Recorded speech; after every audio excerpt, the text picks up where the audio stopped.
ready for a fight.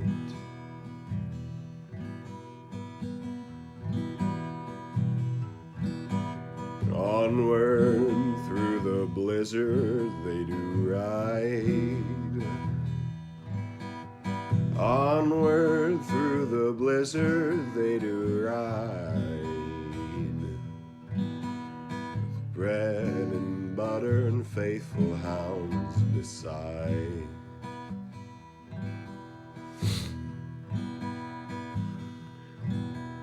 The faithful folks of 10 towns they defend, and the rotten folks of 10 towns they offend. With flaming sword and staff and dart they'll pierce the veil, strike at the heart of the rill.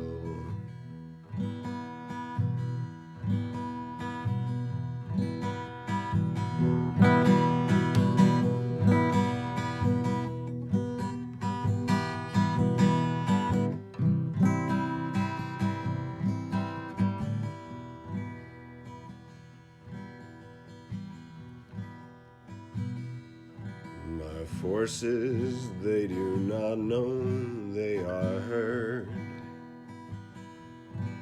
By forces they do not know they are watched.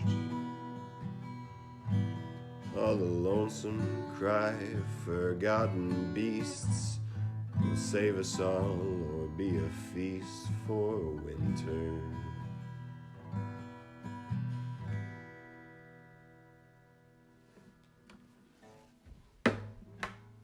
Okay. Yeah, that's a good starting place. Rough draft, Everybody's a Mimic theme song, Rime of the Frostmaiden. Take one.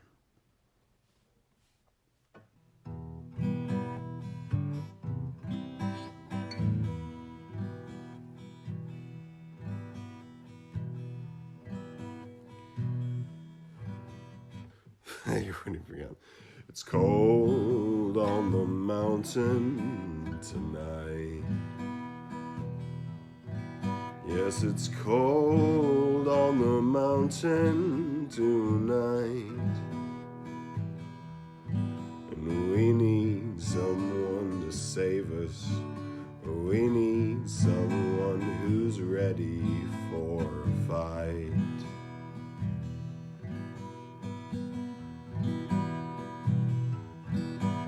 Onward through the blizzard they do ride. Onward through the blizzard they do ride. With bread and butter and faithful hounds beside.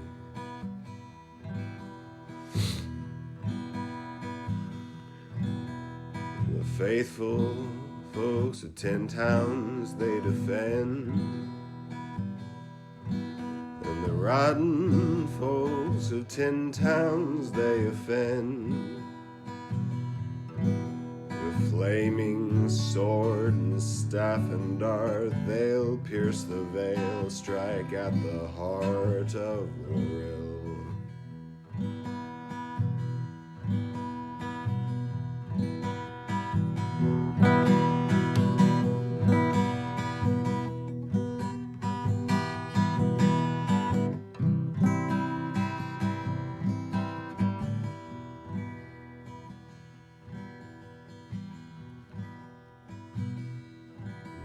Forces they do not know they are heard. By forces they do not know they are watched. All the lonesome cry of forgotten beasts will save us all or be a feast for winter.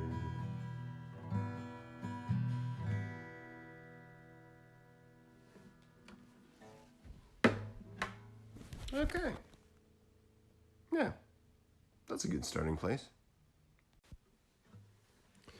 Rough draft, Everybody's a Mimic theme song, Rime of the Frostmaiden. Take one.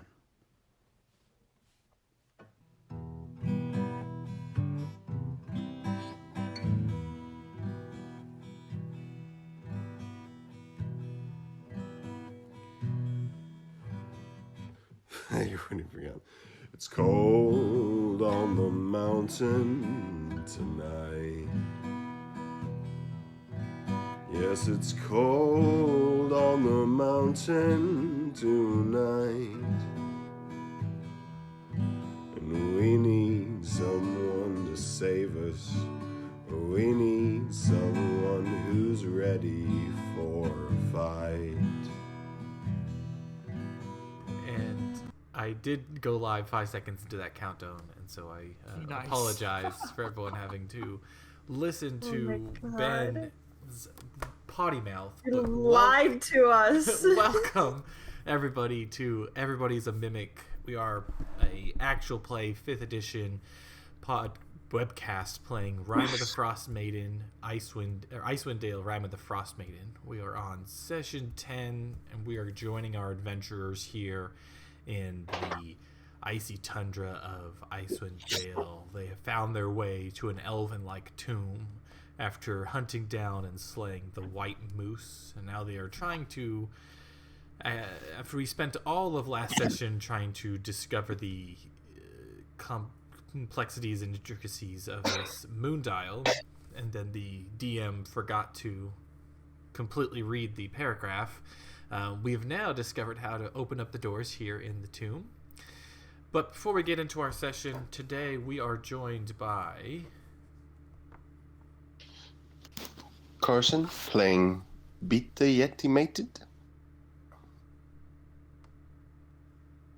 Oh, am I supposed to do one line or two? No, Blake isn't here. I was waiting for Blake to go.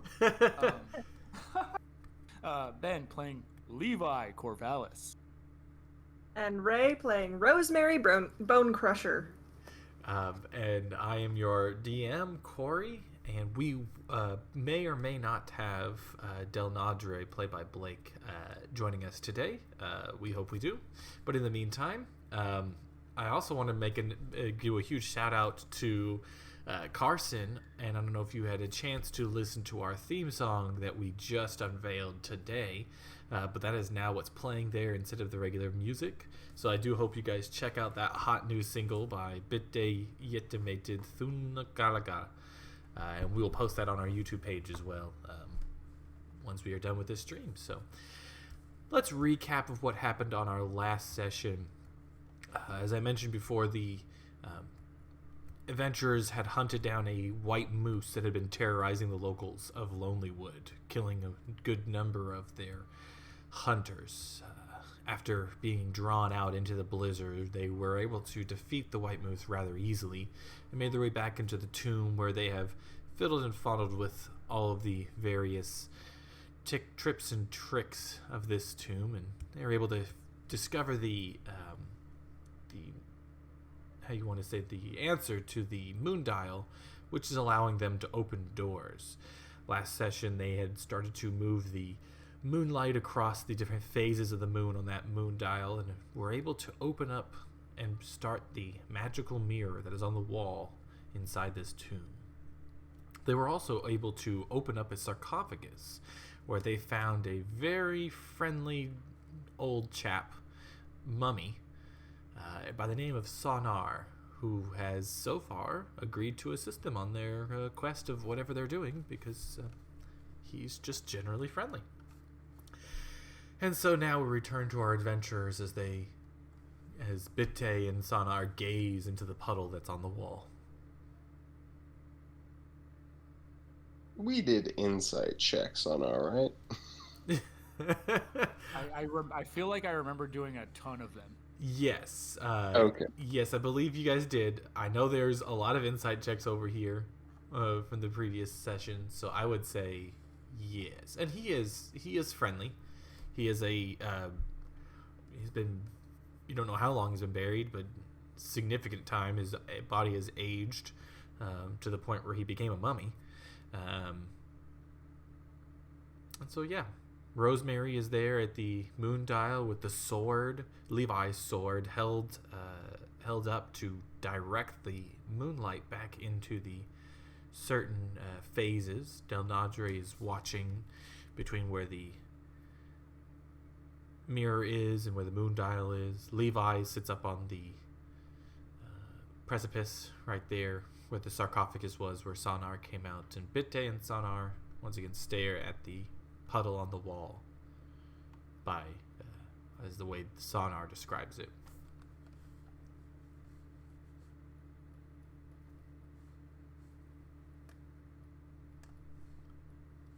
So, what do you guys do? So we have gotten the door open, or we haven't gotten the door open yet? You have not gotten a door open yet. No. You have activated the magical. You've activated the mirror. But you have not gotten a door open. The door to where the druid is this far right. I think that's either waxing or waning half moon. And then the door to the south is the opposite one, the one that's closest to Del Nadre. And you have not tried those yet. I believe you first tried the new moon, and now you went to the full moon, which is activated. Oh, we did open the door in the south. Okay. Levi is going to hop down. We took some like silver arrowheads or whatever from That it. is correct. Yes, you guys have opened to the door to the south. Thank you for reminding me. I did think you had opened. You opened up the sarcophagus as well. You did find an unstrung bow, some silver arrowheads, and a wooden cup with a winged fish etched into the side. Classic. I think Levi is going to hop down, and then he's going to walk around slowly, just kind of inspecting all of the spots. Mm-hmm. And he's going to go inside. And so we did open this one, yes? Yes. Okay. And Levi is going to walk over here because he's very curious to see, like, now that this mirror is activated, if it does anything. Mm-hmm. And so he's just going to stand here and watch for a second. As you approach, Sonar kind of looks over at you and kind of is gesturing you closer as if he's just a kid in a candy shop window. Just come, look. Why, here, look at this, young whippersnapper. Look at this puddle on the wall. Isn't this the darndest thing you've ever seen? Yeah, I think Levi will try to squeeze past everybody. I imagine there's not a lot of room here. No, and Sonar will step back so you have the ability to walk right up to the mirror. And for a second, Levi inspects the mirror, and he's just kind of looking around, seeing if anything's changed, and then he gets a little distracted by his own reflection. He just does a couple, like, poses. You got distracted again. He just, like, opens up. You know how, like, they, like, open up their shoulders and they, like, flex? He's just doing some of those, and then he snaps out of it for a second, and he's like, all right, have we touched it yet? Anyone?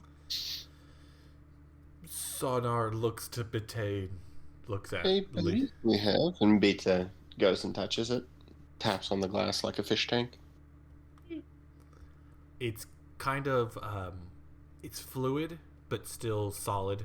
You tap on it, you create a ripple that goes across the surface of the mirror. Ooh. That is quite weird. Levi also touches it, but with a little bit more force to see if it's, like, not as solid. You know what I mean? Like, maybe it bends. Right. It gives a little bit, but as you push into it, you start to feel something behind, perhaps the mirror, the wall that the mirror is against, and it only really gave it about an inch or so of play. It still is hard. It's resistance to you trying to force your way into the mirror or through the mirror.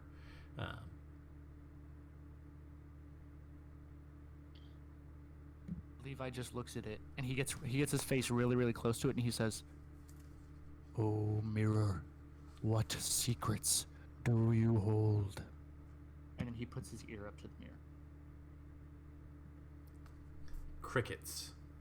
And he looks back at Beat and he says, I don't think it'll talk to me. Perhaps now- try. Hello from the other side. Sonar is sitting there looking between you two, and just his eyes just kind of really wide. And I imagine Mummy's eyes are like either really dried out or they're just empty sockets. But you can tell the expression on his face as he's just looking between. He's like, "What now? Mirrors talk to you? What is this? They're not just there for looking pretty." I thought he didn't know what a mirror was. Did we tell him what a mirror was? I assume that was. Yeah. I thought he was calling it a puddle. Levi looks back. He did Levi just looks call back it at a the puddle. mirror, and Levi looks back at the mirror and he shrugs and he says, "I am certain that there are mysteries within this mirror. However, I am nothing if not self-aware, and these are matters for someone with a little bit more, let's say, book smarts than me. So, my job here is done, and I'm going to go play with moon reflections instead." Bold of you to assume that anyone in this party has book smarts. Dell. There are a lot less vain people though here. Beta calls out to Dell and says that, he has some sort of affinity with this place, and its people, and perhaps he should try and touch the mirror. Yeah. Leonardo kind of walks over, begrudgingly perhaps, or maybe really intrigued to see what he can discover. But I don't really want to do that. He's unable to discover anything new that you guys have you've not been able to figure out about the mirror. Beta tries to push him through. It's just slamming it against the wall. His face getting squished back, and he just quietly protesting. "Yeah, no, I don't think it's gonna work. Okay, push me again. Yep, What the hell, man?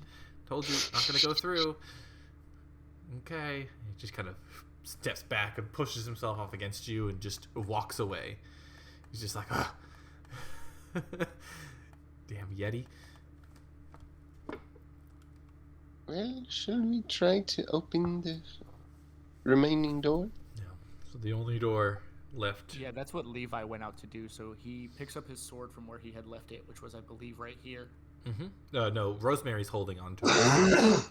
Rosemary's holding my sword? Yeah, because because I'm using it to reflect the light. Yeah. Okay. I'm using it to make the mirror do weird things. Okay. So Levi walks around the thing, and Rosemary's like, "Hey, did you find anything cool?" there is a magic mirror. I do not know what it does, but I look great in it. Cool. And he nods and he smiles and he says, I believe there is only one door left to open. So if you would like to reflect the light onto the other moon phase, is what they're called, right? Phase? Moon phase? Yes? Maybe? Yeah. Okay.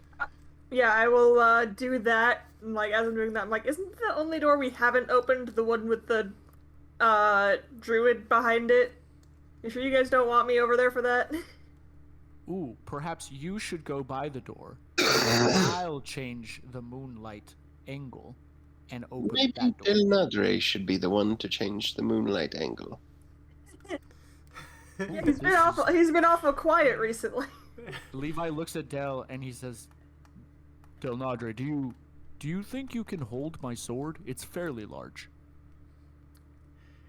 He looks at the sword very quizzingly because he is also wondering this. You don't know how long this may be, but he's smarter than that. He's more efficient in his use, and he kind of grabs some stuff out of a pack, maybe grabs a stick or something, and is able to kind of make a stand or some kind of support that allows him to easily, just as long as he's there still to hold it, to reflect it in the right spot. He doesn't have to keep the weight of the sword holding up. So the moon he slowly starts to shift it around, And Levi shakes his head a little bit, and he's like, "Ah, Del Nadre, ever so clever. I was really hoping to see you firmly grasp the hilt of my sword with both of your small, dainty hands." Rosemary's like, do you guys want some privacy? I'm gonna go over here with the mummy and let you guys do the sword fondling over or whatever you want to do. Yeah. All right. So, would you guys like Del Nazri to just open the door now, or do you want to get ready and just tell him like, okay, we're gonna give you the signal, and then you open the door? I think Levi would say something along the lines of, "We'll give you the signal," and then he walks away without telling Del Nadre what the signal is. Just shaking his head, putting his hands right on the brim of his nose, because it's nothing new. This plan by Levi and with Del, it's always just you get part A, you need to do part C, and part B will be a fun little adventure. Yeah. Exactly. All right. Well, let's get set up then. How would you guys like to? It's a pretty tight hallway. It's gonna be almost one by one. Does anybody want to stand near the door at the end of the hallway? I can go first. If y'all are okay with that. Beta is fairly beefy and is willing to go first as well. Have to fight me for it. Levi is also fairly beefy and going to go first, so either way. So we all go first. We all force ourselves through the door, get stuck, and get just flaming sphered the shit out of us. Yeah, but this Rosemary is the least beefy, but she is the druid of the party, so she's just gonna go. Rosemary go first. Levi's gonna sit down here. He's gonna ready both of his hand axes, and he's gonna sit at the bottom of the stairs. Okay. He gestures to Bite to like if Bite wants to go ahead of him or not, but Levi's gonna sit right at the bottom of those stairs. Yeah, Beta is also rolling 2 hand axe. For this. Rosemary is still under the impression that maybe potentially the druid wants to like fucking have a talk. So she like goes up, knocks on the door, and like, okay, like I know you weren't wild about the whole like brother conversation, but I think we're gonna have it. From muffled from behind the thick stone door, you just once again in druidic, the druid is just shouting curses at you, just strings and strings of insults. She's very clearly demonstrating her ire at this situation, and without even having to roll an insight check, you can tell that this is a wild animal backed into a corner. Her the last thing she says before pretty much shutting up is just like, "I dare you to step foot in my room. I will protect my sister's body to my last breath." Listen, we're not gonna steal your sister's body. We just want to have a talk about the whole murdering people thing. Yeah, I continuing on with this conversation then, and Drew, she says, "I know how this works. You adventurers are going to come in here, and you're going to tell me what I was doing is wrong, and then you're going to kill me for it." Levi turns, and he just goes,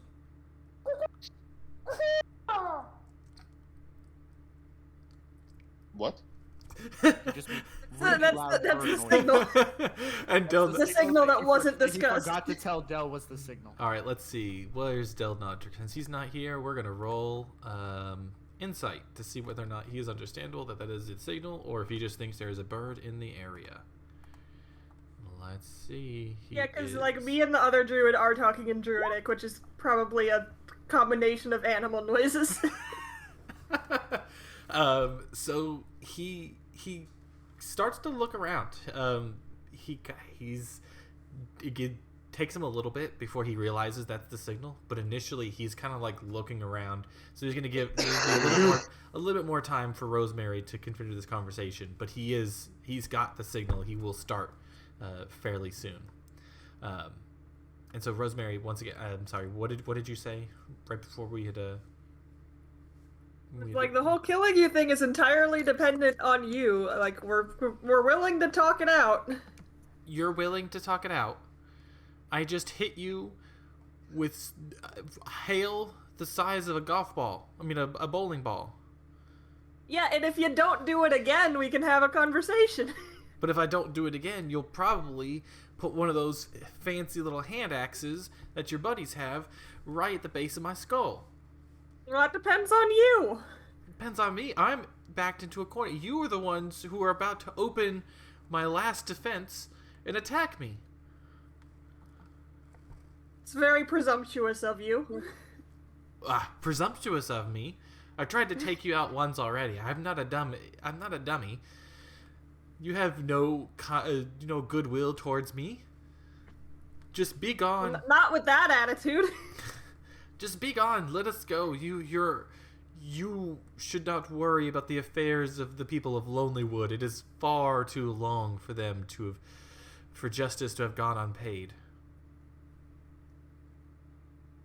They can be told she is dead. What was that? They could be told she is dead regardless. Well, they don't know she exists, so the mouse is dead. Ah.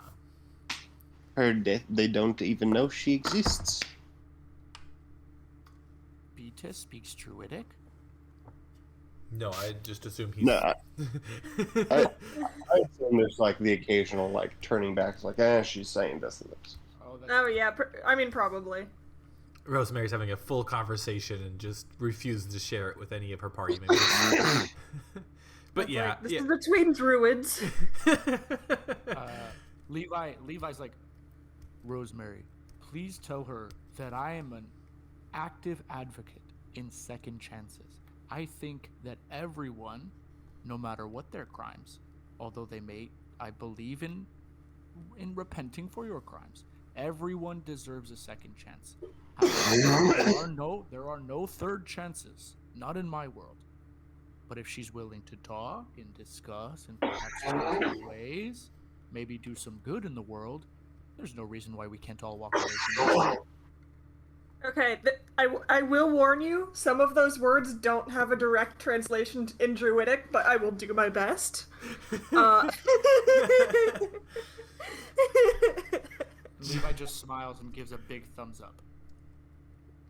I will do my best to give the Cliff Notes version of that to her through the door in Druidic. You can hear this just loud chortle when you finish, relaying Levi's, information to the druid. She returns and says, you can plead and beg all you want, but either the town of Lonelywood dies or I die, and I refuse to get back and to step back from my quest for vengeance. If you enter here, it will be a fight to the death. I turn back around and like, guys, she wants to kill Lonelywood. I don't think this is gonna... I don't think she's within the reason, unfortunately. Levi just slowly nods and just starts rolling his shoulders a little bit. Okay. This is our church to retain the balance of man and beast. As if on some magical cue, the stone door begins to slowly slide away. Beta ready to throw his hands. Ready? Okay. All right. You ready? You ready in your action, Rosemary? The stone door is going up. By the way. Okay. I will kind of press myself against the wall, ready, but also willing to let, like, if someone else has a ranged attack, that they can get past me. You don't want to ready any action? I was gonna ask if we had a short rest since our last thing. You did have the long rest. Oh, not since you got a... I think we did. Yeah, you had a short rest. We definitely... Not a long rest, though, after you got attacked by the druid. Yeah, not a long rest, but a short rest. Okay. Yeah, because you had a lot of heals. Everyone had to get back up to full health. Yeah, I'll probably prepare like my spirit totem. I just need to make sure that I can actually do it on that it refreshes on a short rest. I should have checked that earlier. Sorry. Okay. All right. Let's. So the stone door is crawling up, and when it's about a foot up or so, which is to say, about 10 seconds in, as this door is opening up, you begin to hear some chanting coming from inside the room. When it's about halfway, the chanting has almost reached a crescendo, and we're going to roll initiative now to see whose prepared action gets to go first. Yeah. When it's about halfway up is probably the point at which he just slings a hand axe underhand. Oops.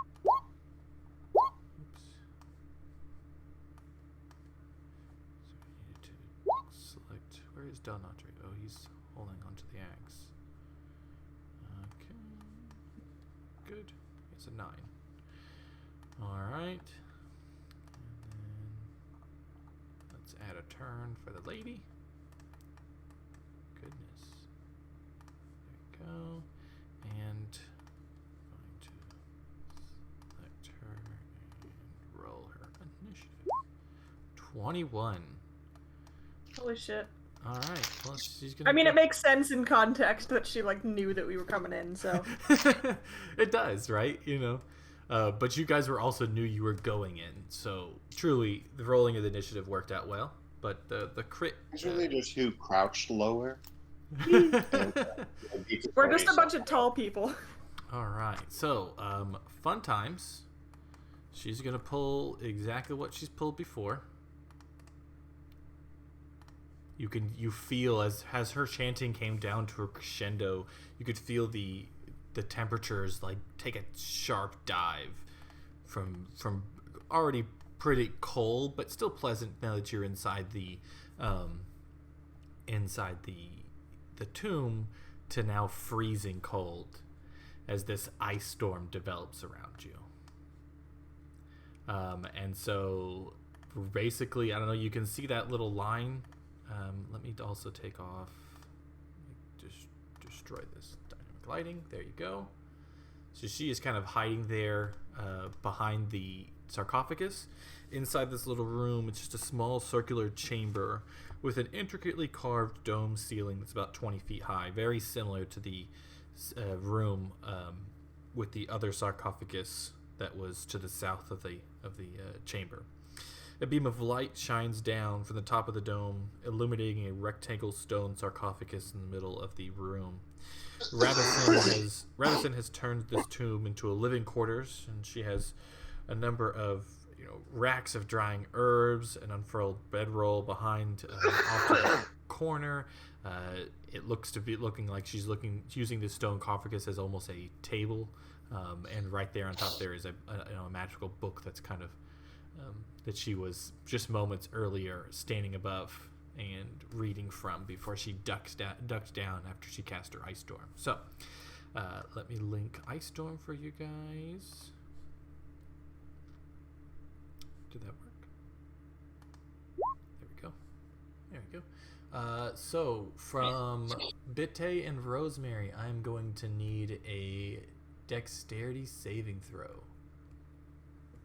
I'm also gonna, as a reaction, cast Absorb Elements. Okay. Gain resistance to, I assume this is gonna be ice damage? Yes. It's actually fire. Yeah. All right. So you both succeed, and you're gonna need. Let's see. You're gonna take half of this 2d8 and half of this 4d6. Wow, that was some really shitty rolls on her part. So 2 damage from the bludgeoning, and then your cold will be 4 damage. That's also 2 because of the Absorb Element. Right, yes. Let's see. It is difficult terrain, so moving through this area, although not for Bitte, but Rosemary, for you is going to be double movement when you're moving through. Same for Levi as you're moving through it. Let's see. Yep, and that's it. So it's difficult terrain until the end of her next turn, and so she's gonna she's ducked. Sorry, after she cast it, she's ducking back into the right behind the sarcophagus, so she can just kind of duck behind it and get a little bit of cover. And then the awakened shrub, this little kind of jangly little goodberry bush, is gonna rush all over and try to hide in this bed cover. This bedroll. That is where it is right now. I can give it a little hidden. There we go. It's a ninja now. All right, and that's her turn. So Levi, it's your turn. You okay, bro? Yeah. Wasn't a very convincing, yeah. Is there... I know this hallway's really tight, so Corey, feel free to tell me no. Is there enough room for Levi to get through? Yes, because you're moving through your allies' space. Okay. But you can't stay in the same... There's enough, because like where Rosemary is, she's kind of ducked against the wall. You can see there's a square right next to her that you can stand next to her if you need to. But you got 5 foot to move forward, and then from then on it's 10 feet. So 10, 15, or 10, 20, 30.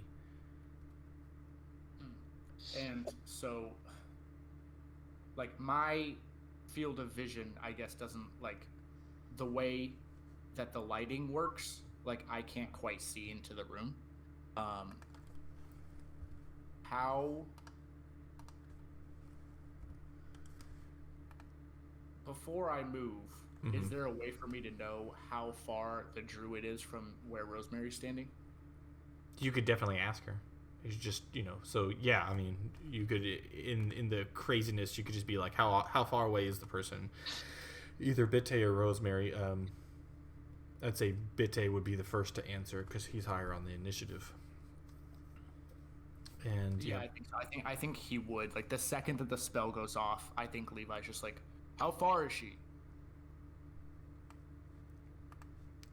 About like 20 feet, 25 20 feet. feet into the room. All right, I'm gonna use my action to dash. So that gives me 60 feet of movement. So 5, 15, 25, 35, 45, 55. And then, so she's behind the sarcophagus. Can I see her at all? yeah, she's not like completely hidden. Okay.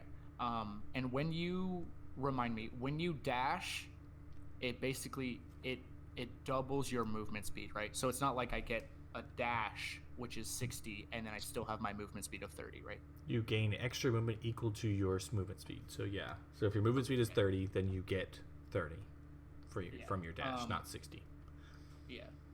Would you allow me to just sidestep the door here with my last 5 feet of movement? Of course. I mean, you could have just made the diagonal turn from before. So yeah. Cool. And then I am going to also.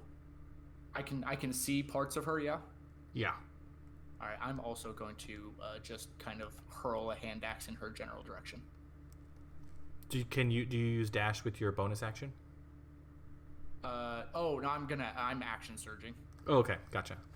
All right, that'll hit. And So also, I forgot, Bitte, you're ready to action there. I guess. Yes. Never mind. So yes, your hand axe hits Levi. Perfect. No. Oh, sorry. I thought you were saying my hand axe, the crit, hits Levi. No. I was like, no, it doesn't. No, sir. That happened before he ran up. Yeah. Yeah, it's gonna be a 5 slashing damage. Okay. There you go. And then Bitte, your axe also flew. And Rosemary, you never had any. You said you were readying your action to do your. So I could I could do Spirit Totem as a bonus action. Though I guess I used my reaction to do that spell. Right. I'm also realizing that Wild Shape is an action and not a bonus action, so I wouldn't be able to attack this turn, which sucks. Right, because you're not a Circle of the Moon. Well, did you have one? I mean, for your Rosemary red. would. I mean, I wouldn't be able to get within range to hit her with a melee attack unless I was wild shaped. So my absorb elements is not gonna do the extra damage because I need to do a melee attack essentially within the next turn in order to get that. Right.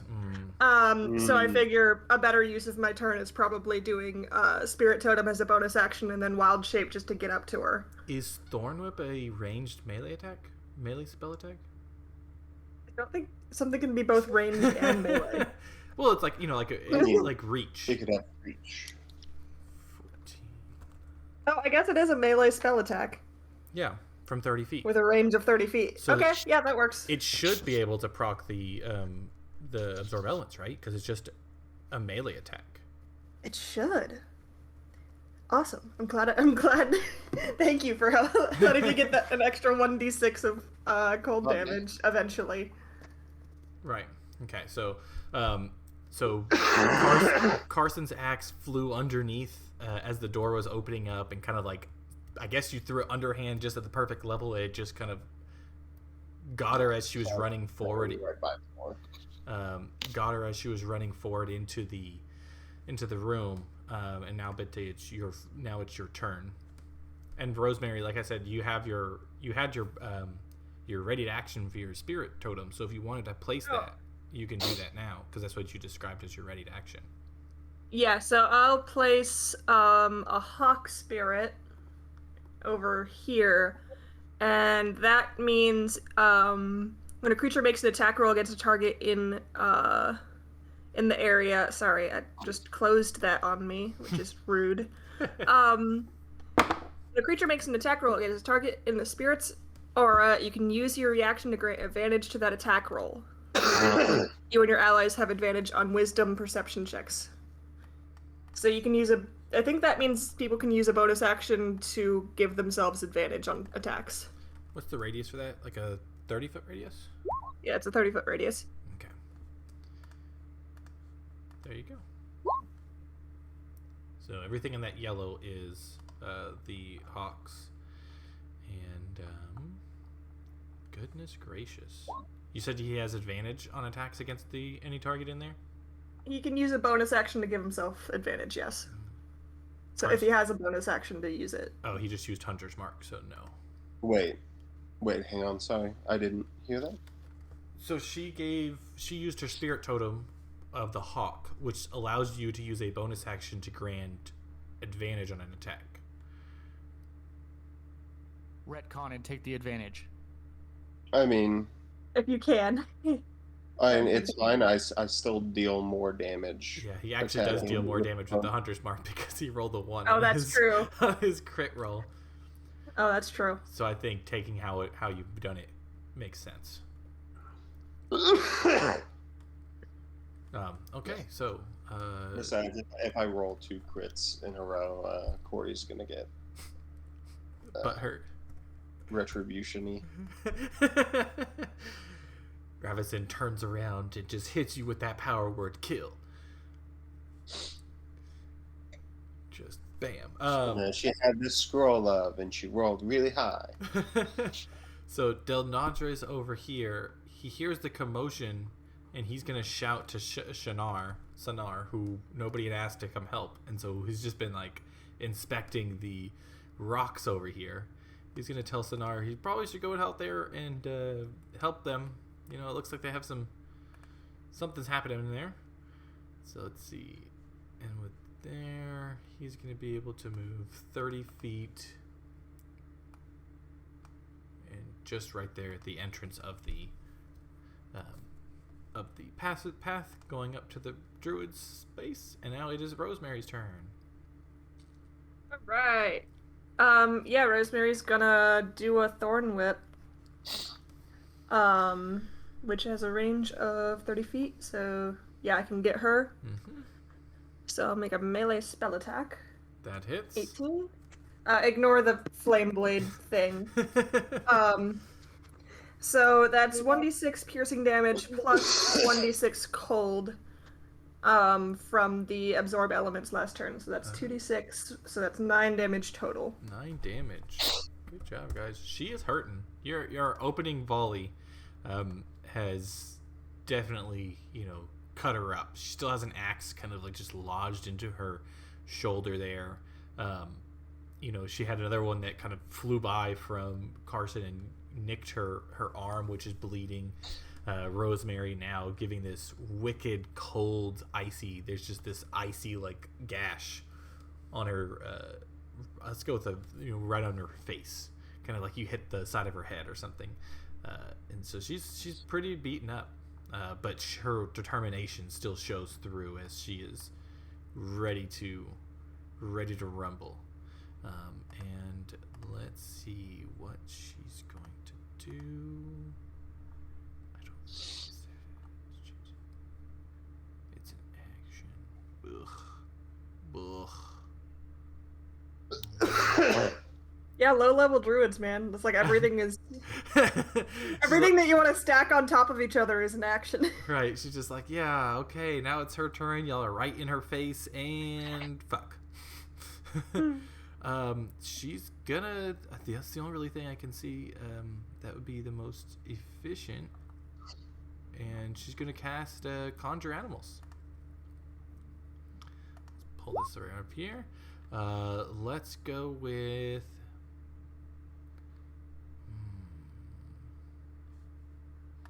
Two beasts of challenge rating 2 or less, and I'm gonna Google challenge rating 2. Actually, and she's gonna cast it at a higher spot. She realizes that she's in some deep shit here. She has a 4th level spell slot available to her. She's gonna cast it at 4th level, which allows her to, let's see, you can choose one of something options above and more creatures appear. Twice as many with a 5th level spot. Oh shit. Okay, so it doesn't even matter that she's casting it with a 4th level spot because it doesn't help her at all. Well now, so still 2. Oh my goodness. What am I gonna do, guys? 5e tools is down. I don't know what beasts she can make that are CR level 1. Just do a Google wolves. search. Just wolves. Are wolves CR1? Wolves are CR 1/4. 1/4. So like dire wolves. Yeah, direwolf is 1. Yep. Yeah. Okay. So Like she's a bugbear is 1. She's gonna summon giant 2... hyena, giant octopus, giant spider. But giant wolf spider is 1/4, Giant wolf spider. which is weird. She's gonna summon a giant spider, and she's also going to summon a brown is also bear. CR1. Yeah, she's gonna The summon only instance where adding a wolf in front of a word makes it a less badass thing. I just wanted to be sure that I wasn't like accidentally like shifting into something with a CR level 1. Let's see.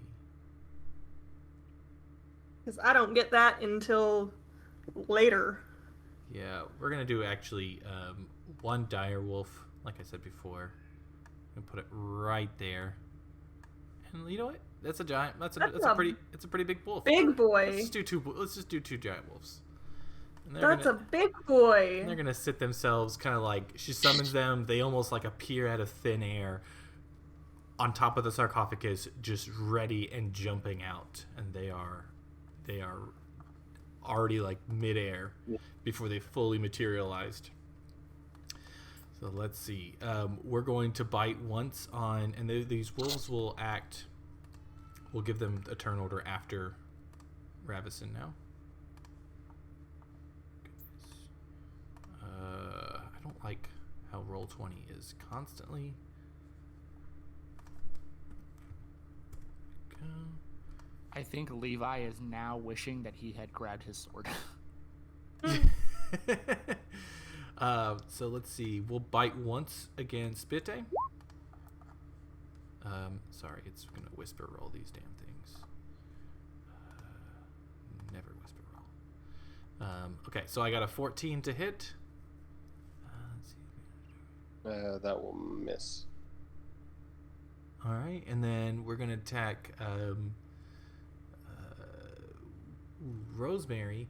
Now, Rosemary, I don't think this other wolf is in 5 feet of you, is it? It's partially in that Sort square. of?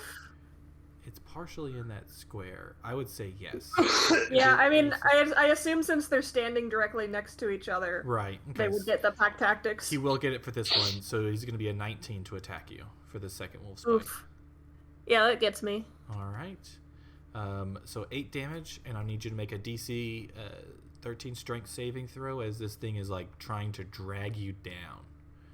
It's got you in its mouth, and it's going to knock you. It's going to grab and just kind of like in its mid pounce, it grabbed onto you and just slams you into the ground.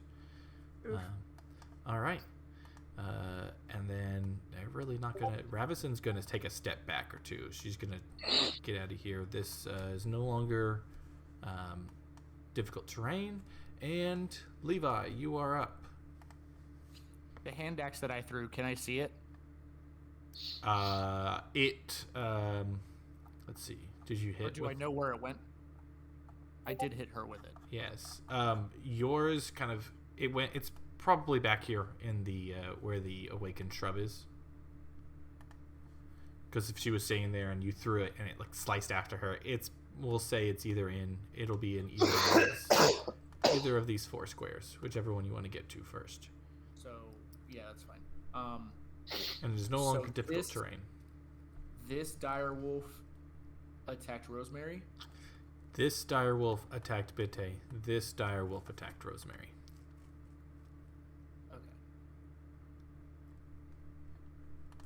Is there room between the 2 dire wolves?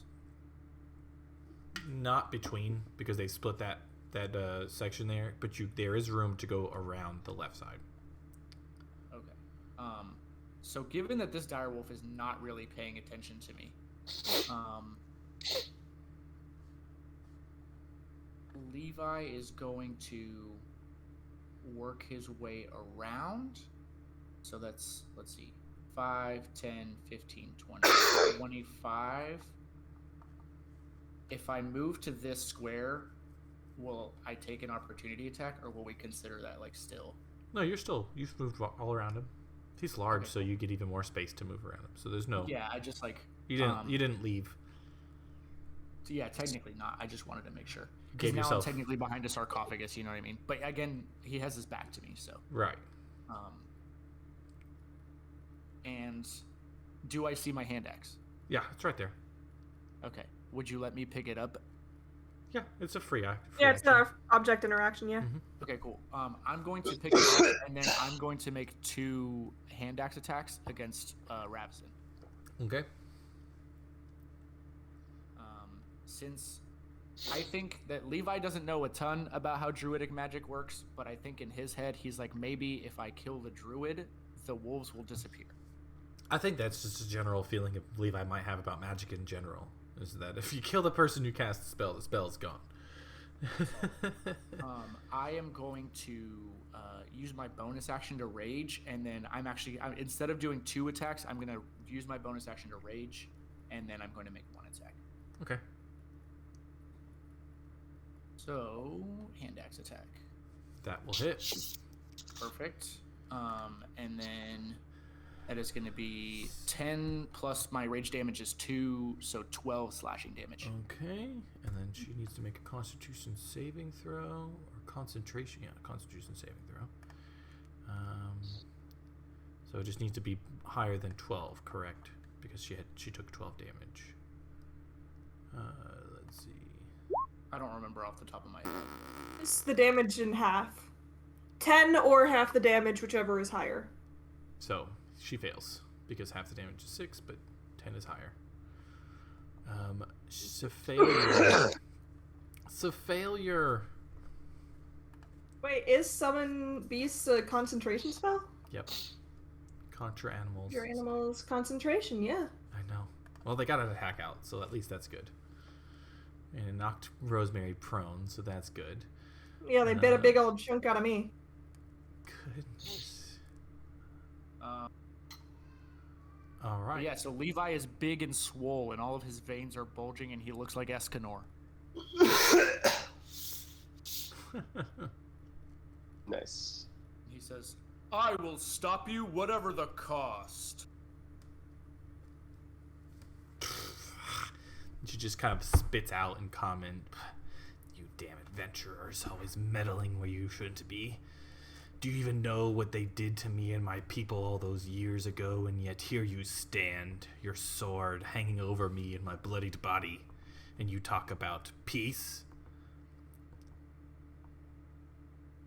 Two wrongs don't make a right, ma'am. Well, then maybe you should take your wrong way out of Icewind Dale. I plan to. I'm here to fight for justice, and I'm here to make the world a better place. The world would be a better place Starting without with you Lonelywood. not being in it. She spits. Her spit is like purple. You can tell this close up. She has a potentially an addiction, but at least a serious munching of good berries. The berries that are on the awakened shrub have stained her teeth like this dark purple. A shrub that grows good berries? It is a shrub that grows. It is an awakened shrub too. I A can't wait wakened for shrub that Christmas. grows good berries. Yeah. And make it our little good bear slave. Oh my god, no. Beta is going to vault up onto the sarcophagus and say you've betrayed your duties to nature and to the world. You perverted for the interest of your own shallow revenge. And he's gonna chuck 2 fucking hand axes. God, this poor lady. Is Bite like Neo from the Matrix? He just has like a bajillion hand axes like buried in his clothes.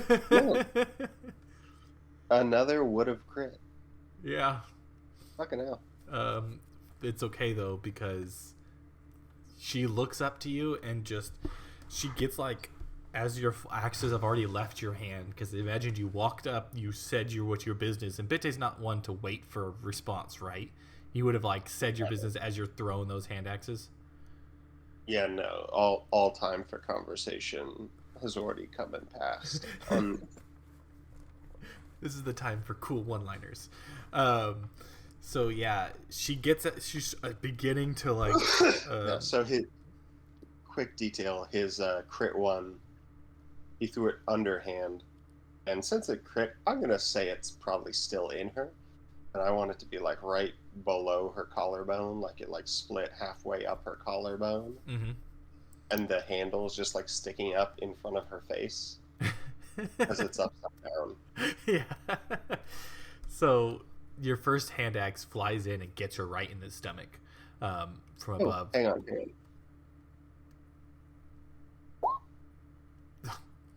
Okay, well, as I was just about to say, her first hand axe like gets her right across the stomach and just disembowels her. Her bowels just like flowing down. And the next one, where would you want your killing blow to make its mark? Just straight splitting her sternum, just straight into the chest. Yeah. So the second one just like it's just this big shudder across her body as it lodges right in the center of her chest, and her eyes go wide. She was in the middle of saying some insult, but it just kind of chokes out, some blood spitting up as she slumps back, takes a step back, and like, you know, total movie style, hits the wall and slides down, the big blood stain going, you know, on the wall as she just stares up at you guys and coughing up blood. She's finally able to get out. 10 towns will be destroyed, if not by my hand, then by the Frostmaidens. Her head just lops to the side. It's at this point the door begins to close behind you ever so slightly. Shit. And while we won't explore it in this session, in Del Nadre's world, he dropped the sword and is kind of just standing there in some stupor at the exact moment that Ravison dies. Rosemary doesn't want to get trapped in here and figures that she can probably go see what the fuck's up with Levi. So she'll... Del. Del, sorry. Yeah. I'll duck out and be like, I'll make sure the sword is still there. And Sanar is just like running up. He's still trying to make his way up there. As he's like, "Hey, I'm coming to help you. Hey." I'm like, "You want to help me go carry a sword?" He turns around. He's like, "Okay, we'll go this way," and I'll go this way. follows you as you guys go back. All right. So you make Need it to kind of trust the established system. Sticks around. Okay. So you run back over Rosemary and you find Del Nadre sword on the ground. It had fallen out of the stand he made. His arms just limp at his side and he's just staring off into the distance, his eyes twitching ever so slightly, his mouth like trembling like he's saying words but no sound is coming out. I kind of like wave a hand in front of his eyes for a second and like do like the snapping thing in front of his face. No response at all. He seems almost in some sort of daydream. I'm like, okay, we'll figure this out later, and I just pick him up and I throw him over my shoulder. I'm like, hey Sonar, can you aim the moonlight at this thingy? Oh, yep, righty so, miss. I got you for it. No problem. Shift was... All right, so he picks it back up. The door is open once again, and you have Del Nadre's small little body just slumped over your shoulders. You can still feel him just like almost. He's both rigid and limp. Like he moves around everything, but whatever position he ends in, he's stuck there. Okay. Yeah, I'm just gonna like carry him back with me to the door. Okay. Drag Del Nadre with you. Yeah, I'll drag him back. I'm in the void. Yeah, so you guys just see Rosemary come back and she just has Del over her shoulder and she's like, Del's got What do you need, Annie? Jesus. Okay. He's got I think he's taking a nap, I guess. Maybe he's got narcolepsy or like something, but figured that I should bring him back over here. Wait, hold on. Did Rosemary do anything about the sword and the moonlight, or are we all gonna get trapped in here? No, I left Sonar out there with the sword and told him to aim it at the door, or at the thingamajig. Yeah, the door has already begun to open back up with Rosemary coming back into the room. Okay. I'll be right there, Annie. For a split second, I was the second you said that you left an NPC to do a task, I got extreme PTSD back to the last NPC that we trusted in a different campaign. Oh my god, this fucking Strang. I'm still mad about. So, yeah, I think while Rosemary was gone, I imagine Levi and Bite just spent a few moments kind of rummaging around this place, maybe trying to open the to see what we've got going on, make sure there's nothing laying around that other people could stumble upon that would be dangerous. You know what I mean? Yeah. I will read Do you off. know that the shrub is awakened? It's moving around, so it has to be. I guess you could make the assumption it could be a fey creature, but most likely. Is it a threat to us? It's still cowering in the bedroll. It has not come out, despite Ravison dead. I'm going to say that Levi hasn't even seen it yet then. In fact, I would say Bite and Rosemary would probably be the only ones who are aware of it, because it would just look like the bedroll being slightly bulged. I will. I'm gonna quickly run over this the treasure for the room real quick, and then I'm gonna run out to go move a car seat from one car to another, and then I'll come right back. So you guys are able, given enough time, you're able to lift up the sarcophagus with ease, and inside you find the rotting corpse of Ravison's sister, the lady from Del Nadre's daydream or nightmare. It is horrible stench decay. This is a small little room. Even with the dome ceiling, you all are just hit with this wave of nausea. So her sister's named Vernus. You can roll a medicine check if you'd like to know more information about the body.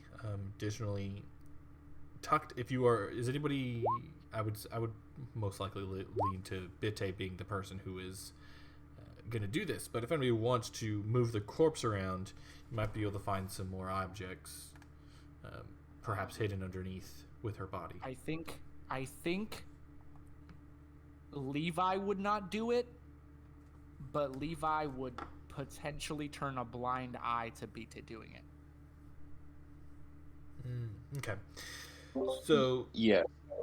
So Beta comes over to Ravison and closes her eyes and says, "Life is a burden to us all. Now you may rest, free from the woes done to you in your nature by man, and free from the urge to use nature to harm man. Rest. Be whole again. See your sister.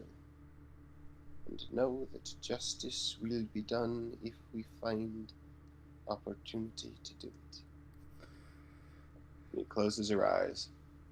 And then with that done, he's gonna just go ahead and start pulling his axes out of her.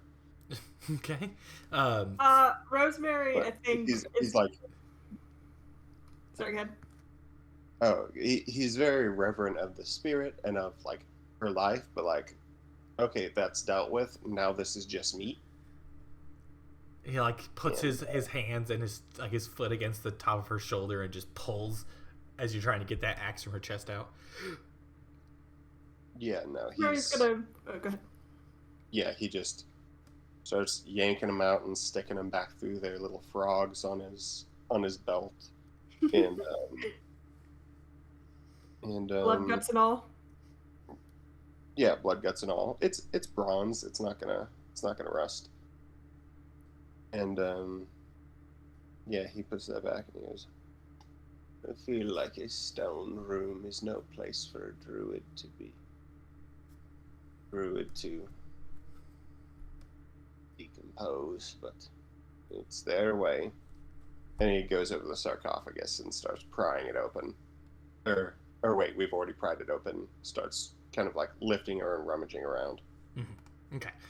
So real quick, inside the sarcophagus, you find 2 vials. One is golden, like a shimmery golden potion, and the other one is a very clearly looks to be a potion of vitality. So you'll just need to either roll an Arcana check on the golden potion, or take some time and you'll figure it out with a long rest or something without any issue. Additionally, your medicine checks have determined that this woman died some time ago, but her body has the process of decomposing is taking a lot longer, likely due to the cold.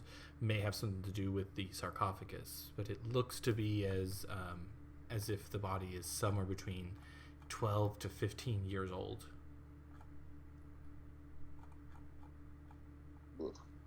We will need to wash whatever we pull out. Yes. Yeah, Rosemary's gonna put Dell and prop him up against the wall so he's sitting down, and come over, and she just oh, that's a spider. She comes over and she's like, "Perhaps we should lay Ravison to sleep with her sister and like we'll kind of try to move the body of the sister like over so that they can fit two bodies in the sarcophagus. I think over the table, I think Bita was implying that it would probably be better for Ravison to be buried like out in nature and not in a stone coffin as a druid, like underground. And but it is their way. I don't think it's. I think it's silly to exist as a guardian of the cycles of nature and then remove yourself from the cycle of nature. Yeah, I think she removed herself kind of on her own. So if it was her wish for her sister to rest here, I think resting her with her sister is as good as we can give her. Agreed. That's fair. I can 100% get behind that. Cool. I think while Bita and Rosemary do that, that's like while Bita's inspecting the body, for stuff, Levi would go over to check on Dell and just kind of get an idea of what's going on. Maybe try to rouse him a little bit. Get him out of this weird catatonic daydream that he's in. Try snapping, try shaking him a little bit, maybe giving them like little, well, what Levi thinks is little face slaps, but they're probably kind of intense.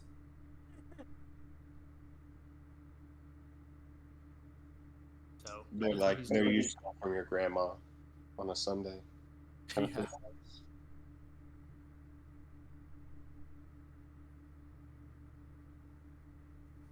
Oh, Corey walked away, didn't he? Yeah, he went to go change a car seat really fast. Right. But we have the 2 vials. Who wants to hold on to those? Bita can. I wonder if an herbalism kit would be any help in identifying potion. If it does, I could assist with that. Yeah. I also have it. Yeah. The other things I want to do is check out / take the book that she was reading and check out / take the herbs that she has drying. Ooh, smart.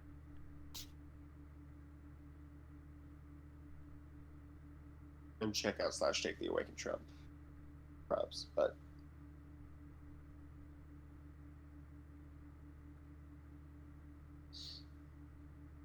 you could at least take it into the town or back to a tavern or something, and they could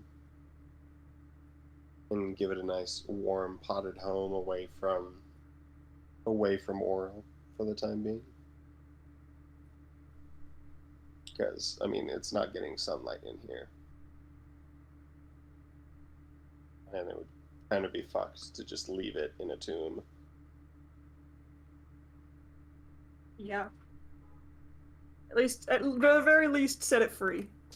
Yeah.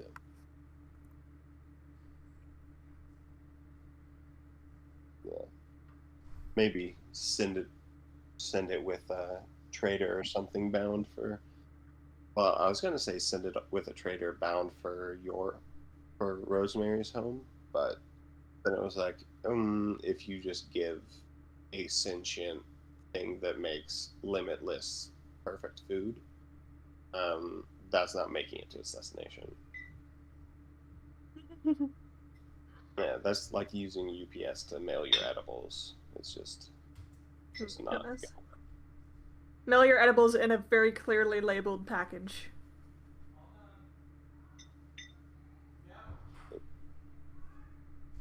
Don't weed open inside. Mm-hmm. Exactly. You got to use USPS, federal crime to tamper, man.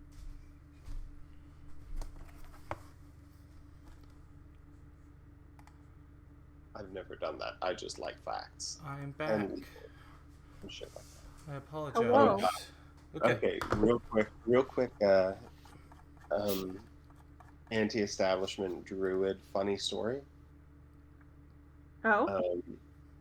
In a work meeting, yesterday, we were talking about someone on site saw like a 12-year-old that was joyriding in a skid steer.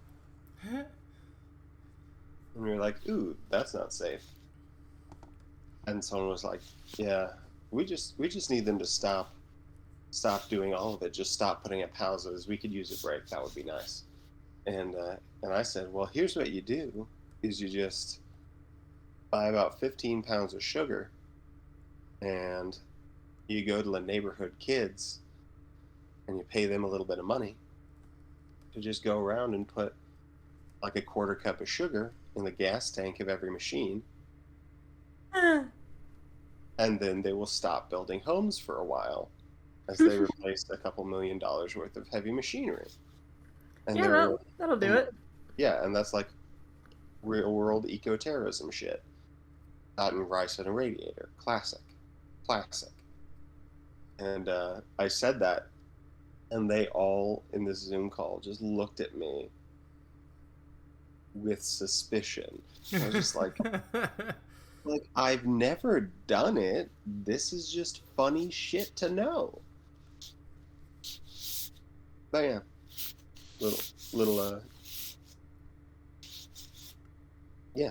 Anyway, Just a fun fact if you need to just stop something from going down. Yeah. Or if, say, fascist regime rises and you have to start a resistance, like...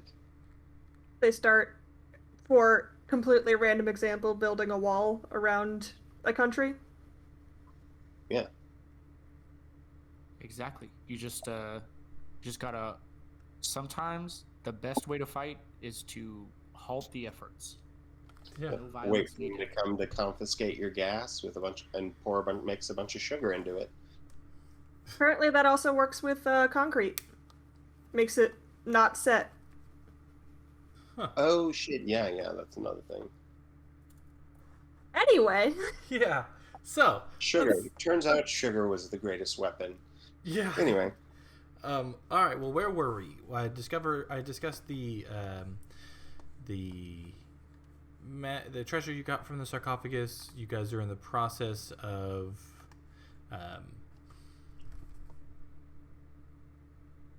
going through what's here. Let's pick it back up. What are y'all doing? Will a herbalism kit assist us in identifying the remaining potion, the golden potion? You could roll with the herbalism kit to assist you. Okay. Rosie, do you have a Arcana higher than 0? No, I have an Arcana of 0, but I do have proficiency in an herbalism kit, so I can assist you. Okay. Which means I think you can roll an advantage. Yeah. All right. Yeah. It is a potion of resistance radiant damage. Ooh. Fun stuff. Mm-hmm.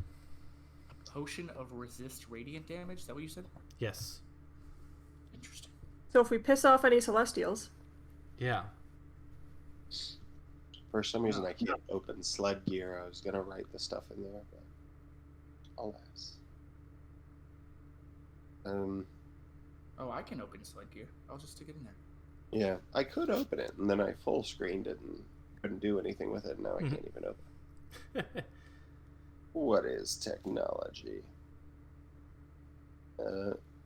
Vita also wants to check out the book of magic that she had on the table and the herbs she had drying. I'm sorry, repeat that? You were wondering what she... The book and the herbs. The book is honestly it's the journal of a crazed frost druid. Ranges from druidic to some other language to common, random scrawlings. A lot of it involves her various plans to bring terror to Lonelywood and other awakened creatures. Doesn't give you any more really specifics, just that there are other awakened creatures out there. Ooh. And the drying herbs, it's just a variety of herbs that you can find in Icewind Dale. Some of them are for medicine, some of them are for food, You can take him with you if you wish. Vito will take them with. Mm-hmm. Yeah, good to have. Yeah. Mm-hmm. Consider him like food or rations or stuff like that, or if you need Or materials for crafting healing potion. yeah, I'll give it to you for that. Or like, I think if you have enough time, you can craft a healing potion with the herbalism kit. Right, yeah. yeah, it's like it's one a day, basically, because it's Nice. 25 gold piece. All right. So, what do you guys want to do next? Here in this room. Is there anything else? Just the Like in the pots? just the shrub, but no. Majority of, little knickknacks and stuff. Nothing really that you would want to take with you. Gotcha. Rosie, should you speak to the shrub? Yeah, I'll come over to the shrub and kind of like kneel down in front of it, and I don't know if I should use druidic. But I'll just kind of like in druidic, I'll say, "Hey, it's okay. We're not gonna hurt you. Are you okay?" The second you like speak so close to it, it just seems to be able to tell you're speaking at it, and you can tell the bedroll kind of just it grabs more of the bedroll and rolls itself up even further into it, trying to hide and if you can't see me, I can't. If I can't see you, you can't see me kind of mentality here. I say, "It's okay. No one's gonna hurt you." Would you like to go outside? Have you been outside? There's lots of other trees. Let's see. There's no response from the shrub.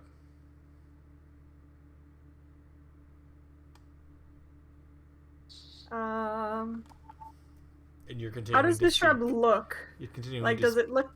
well, Yeah, I'm continuing to speak druidic. From what you had gotten a brief. Let's see if I can.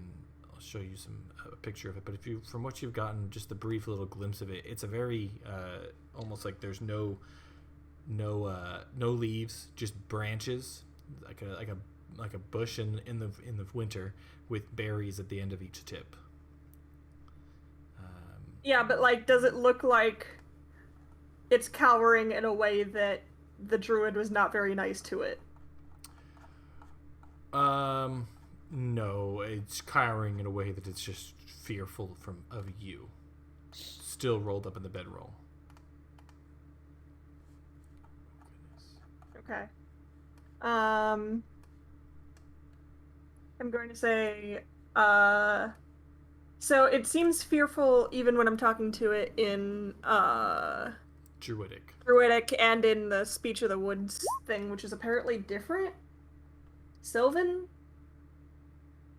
I'll try some stuff in Sylvan. It still cannot understand, or at least it does not react as if it is understanding you. I'll speak in common and like, "Do you have a name?" She didn't give me a name. Oh. Okay, so you speak common. That's very talented for a shrub. There's not a whole lot of shrubs who can speak common. I haven't met any other shrubs, so I don't know if that's true or not. Would you like to meet some other shrubs? Not in particular, no. I think any more interactions with the outside world might end to my death, as you've already killed my... We've killed her, right? Yes, but she was killing other people. That doesn't matter. I still just want to live my life, just be in a bush, wind through my hair. Well, see, the thing is, if you stay in this room, we have to keep this room open. So if we leave this room and leave this place, we don't want you to get stuck in this room. Right. But if I get out of this bedroll, you're not gonna, break off all my berries, rip my hair out, right? No. Not gonna... That would be mean. Use me as a good berry slave? I think I heard somebody talking about that. No, that won't happen. Okay. I shoot a pointed look at at my buddies of like, we are not using this little guy. Okay. He kind of crawls back out of the bedroll, just very. He has no face. It's just a bush. In fact, I think I can show just to enlarge this picture of the. That's what it looks like. Nice. That's nice. The little like blue thing there is the scythe that Ravison was holding and never got to use. Nice. Oh, so she has a scythe. It's a frost scythe, and it melted away when she died. Or sorry, ice scythe, frost scythe, ice scythe. It's one of those two. One of them. Yeah. Is that a? Ice, Is that a ice sickle or? sickle? I get it. An icicle. Yeah, so she had an ice sickle, and it was one of her abilities. Just something she summoned. Sickle. Ice sickle. Is there anything about how to do that in this journal? You can take it with you. You'd have to. I mean, Beach is already taken with it. Oh, okay. Because that would be a pretty fun little homebrew, ish. Little option there. Yeah, Do you have the ability at all to affect the elements through your spells right now? Like any ice spells? No, he does not have any current ice spells. If you if you get to that, the elements will pull a little bit. we will discuss it then. If Cool. it's there. Same for you, Rosemary. When and if you get to the point, we can discuss the ice sickle. I mean, I have like ice knife, which is a spell that I can cast. Oh yeah. So yeah, if you we'll get to it another time, but I would definitely say that given enough time to go through her notes, there's a good chance you can find some way to summon the ice sickle. Dope. Fun times. Yeah. So the awakened shrub is crawling himself out of the bedroll and stands looking up at both of you guys, shivering just so slightly, and just looking down at Ravison, and then it just turns away. You assume it turns away. It just turns and starts walking in the opposite direction, just out the door. Da, da, da, da, da. Da, da, da, da, da. Just whistling as he walks off. Off he goes. If he's cold in here, he's not going to have a very good time. I could put down roots somewhere. I see what you did there. Ridiculous. I mean, I meant literally, but I appreciate that it worked both ways. Levi just smiles and does like a slow like head nod. Now, let's take a look at it. And Beta is gonna go ahead and start kind of looking Dell over and trying to get a feel for what's wrong with him. Rosemary is gonna take Ravison and put her in the coffin with her sister. Okay. Oh yeah, Beta will help with that. He'll start working on. Oh shit. Okay. Oh, it's okay. I could carry her. You go look at what's up with Dill. Rosemary's just like one-handed picking up this body, like, I got this, don't worry. It's okay, it's a druid thing. Right. Apologies. Sometimes it is hard for me not to look at you and still see the little girl prodding my wounds. Aww. And yeah, he checks out Dell. All right. Dell doesn't seem to be doesn't really look like he's in any distress. He's still kind of zonked out, rigid yet flexible, eyes flittering, mouth twitching. But there's no like blood dripping down his ears. He's breathing. His vitals seem normal. He's just zonked out. Beta will take one of his hand axes and pull up Levi's sleeve just a little and just try and deal 1 point of damage to his arm. Okay. draw a little blood to see if there's any kind of reaction. Okay, so you pull up Levi's arm, and you pull And your. Levi's just watching like, Or, sorry, not Levi. is this a cool, like ranger ritual that we're about to do? Levi is just so Alright. intrigued by whatever Beta's doing. Levi's nameplate is right over Dell. So cut Levi's arm and then just say, "Whoops, wrong person," and turn to Del. The mingling of the humors. So Hold on. you Let me take 1 point of damage really fast.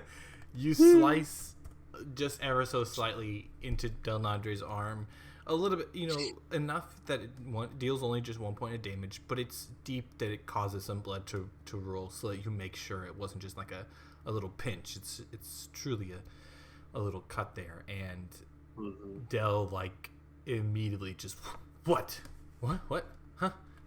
What's happening? You can tell he's on edge. Where did you go? Well, I guess that's probably something that should be working out. Del does his best to give the party assurances. He just says he dozed off for a moment there when holding the sword. It was so dreadfully boring being stuck out there while you guys are in here fighting. And he's gonna do his best to kind of like play it off.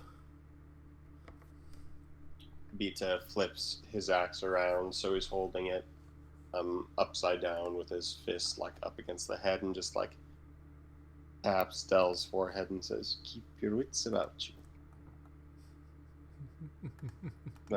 I'm glad you're better. And he takes a little strip of bandage and wraps it around, and then pulls his sleeve back down. And just leaves Levi with his open wound over there. Yeah, he'll do the same. He'll give Levi a little swatch. Actually, with Levi's a little more. If he just kind of looks at it and goes, "You good?" Yeah, the second that Beta turned and like started administering to Del, I think Levi just kind of like licked up the blood really quick, and then just like put a fucking like a little, like maybe used his like the very end of his cloak really quick to just like stop the bleeding, and he's good to go. That's about how I figured. Mm-hmm. All right. Well, Hearty stock. I would have to keep my sisters away from you. Levi smiles, and I think because you know what, I'm gonna make this canon because for me, I just realized today, and it made me feel so stupid. I think Levi in this moment clicks on what Beta's full name means and the yetimated part. Because I didn't think too much about it until literally today, and I've just now realized that Beta is, like, Beta obviously has children, but Beta has children with a Yeti, yes? You have not confirmed that. It's in the name. It's in the name. I just never thought about it for longer than half a second. I can't believe it's taken you this long I just to never realize thought that about the it. Yetimated who has children is probably married to a Yeti. Listen, I did not think I put more stock into the wild last name than the middle part. yeah, I mean, it's And so today, I was like, Yeti-mated. What a good... And I was like, Yeti-mated. Oh, shit. Yeah, so I think Levi, in this moment, also makes that connection. And then he's just like just lost in thought about it as Beta makes that comment. But if ever we do meet Beta's family, I cannot wait. Which one? All of it. All of them. Gosh, could you imagine Bitte's family reunion? Be one crazy. It would be awesome. bunch of Goliaths and a bunch of Yetis. Let's have a BTIF family reunion arc. All standing awkwardly around a bowl of punch. Yeah. The biggest bowl of And then punch. just Levi entertaining everybody by being stupid. Yeah, the Bitte family reunion always tries to beat the Guinness World Record of largest bowl of punch. They always try and beat the Guinness World Record.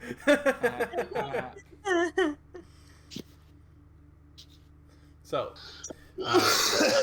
that Dell's problems aside, what is the party doing? We put the body of Ravison back.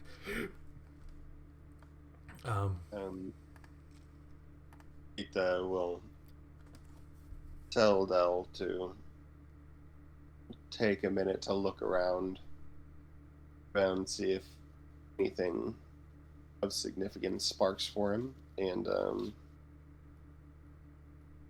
probably leave him to explore that privately. Mm-hmm. Now, what the fuck is happening with this mirror?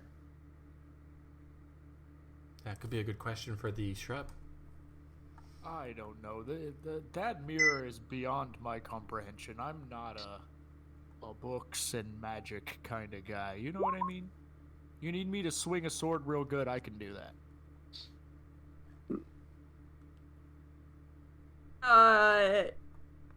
What is that? Rosemary can go and like perceive it and see if she can figure anything out. Excuse me. Shrub word. Shrubby. Shrubby. Shrub board. Shrubby. Also, I think our spider is gone now. Is it okay if I delete him? Mm-hmm. So yes, Shrubby. Shrubby seems to be a good nickname for him, I guess. Yeah. Shrubby, that's what you're gonna call me now, Shrubby? I'm sorry, was that insensitive? I don't know. Is it? I don't know. It was certainly thoughtless, but I do not know if it is insensitive. I mean, anyway, let me know when you come to a decision on that, and I will address you accordingly. Do you have any knowledge of the mirror off in the southwest corridor? Oh, yeah, that thing? Yeah, Rabbitson didn't really let me mess around with that. That was, she always let the other beasts look through that. It was, for the moose, it was quite hard. He had some issues getting stuck back there one time or another when he was trying to look through it. Who is this? The moose. Moose. The moose that was terrorizing the town. Yeah, you killed it, I assume, right? I wouldn't think you have made your way back here without killing it. Yes, I would maybe avoid making a left turn if you're going outside. That's where it is. But, I have no plans on leaving this little area. It's a nice, comfy little home. Maybe put up some pictures of my family and stockpile you my have family. berries. Yeah. And he from out of nowhere pulled this picture of a tree. Just sticks it on the wall. It's beautiful. Yeah. I was adopted though.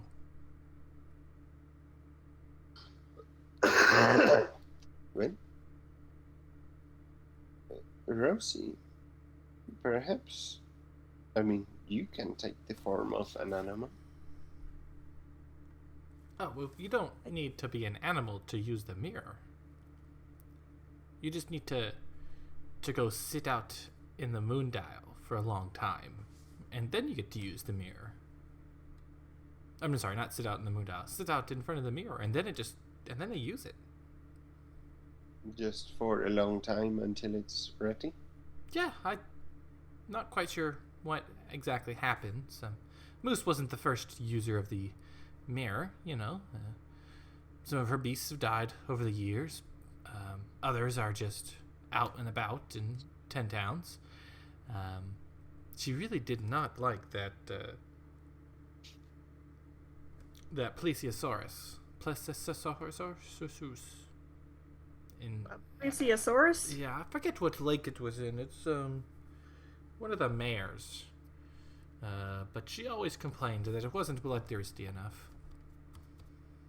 She complained the same way about me.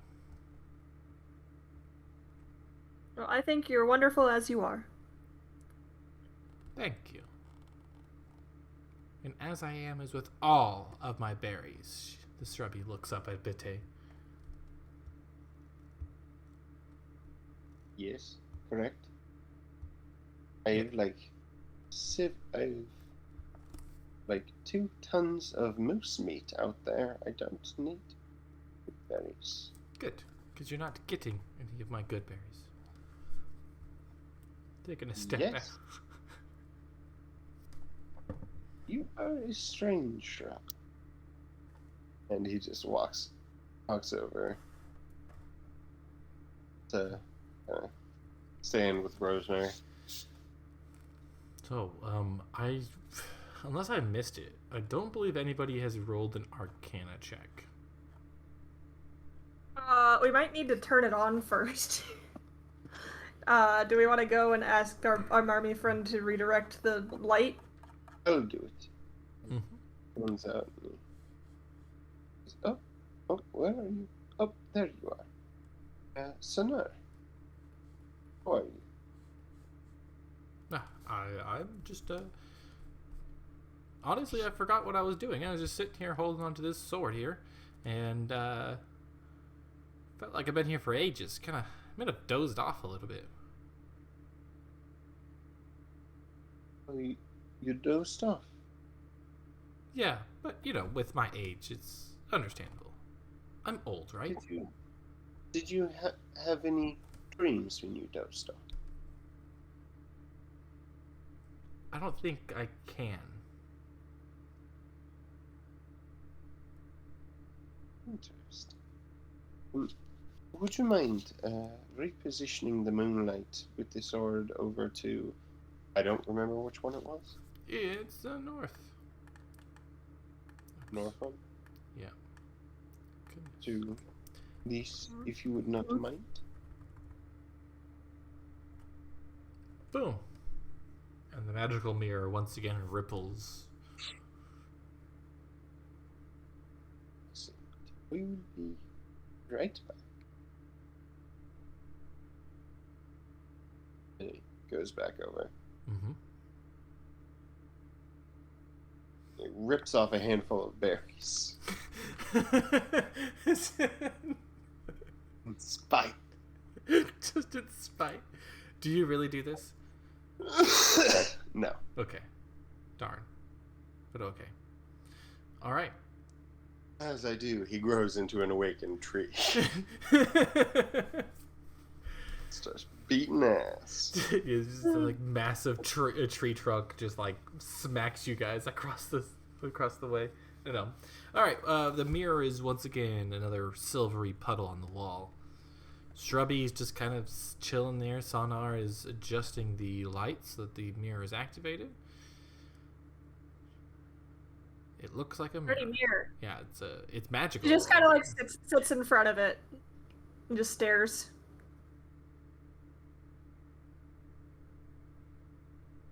Let us hope that Carson will be able to tell us the true magical nature of this mirror. Although I should say that, given you guys have the time, if you would like to take the time and stay here longer, just to take a 20 to figure this out, I would allow that. I'm gonna help Del Nadre up to his feet, and then I think we're also gonna walk down, so we can watch the proceedings. Okay. Also, I'm gonna do a hee hee ha ha, and I'm also gonna roll an Arcana check, just Okay. for the funnies.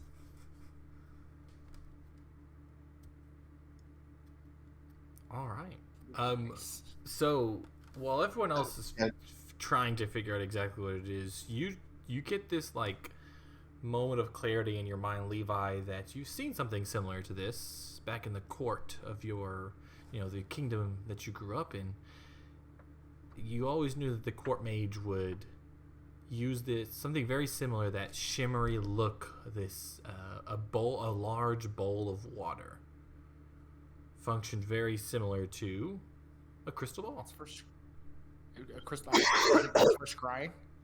It's what is on the mirror is essentially a crystal ball. I see.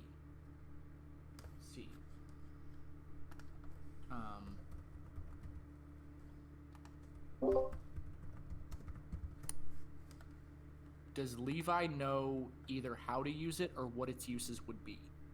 You know that when you've never used it, so I wouldn't say you know how to use it, but you know that people are able to kind of look through and sense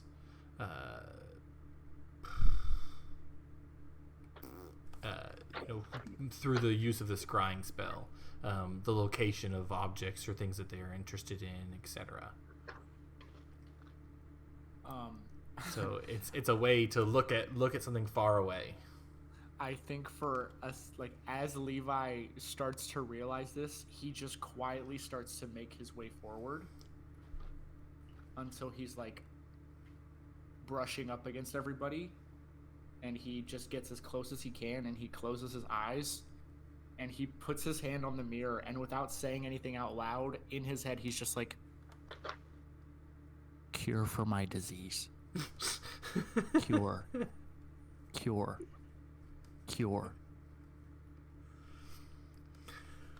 He just has his eyes closed as he just touches the mirror and just stands there for what feels like probably forever, until if anything happens, something happens, but he's gonna wait there for a long time. The mirror zooms out and then comes back in on a cardiologist. Turns out you actually have more than one disease. Let's see. What is the time? Zooms in on some vegetables. A lemon. You have scurvy. Okay. Is Lemon. Is Levi willing to wait here for 30 minutes? Well, considering the bush said a long time, I think Levi would just... I think so. I think he would wait indefinitely. Until... So... Until it hatches. Until something happens, or until, like, he gets really, like, exasperated. But I think that would take a long time. I think Levi's willing to try just about anything at this point. Okay. So you wait there for what seems like 30 minutes. In this time, if you guys would like to ask this shrub any questions or like to get anything else done in the area... I think Levi just kneels in front of the mirror and just keeps his hand on it the whole time. But not like a one knee kneel, like a knight's kneel. Yeah. And after 30 minutes, the rippling begins to like stop. It shimmers until it kind of goes back to like a regular mirror, except this time it's very blurry.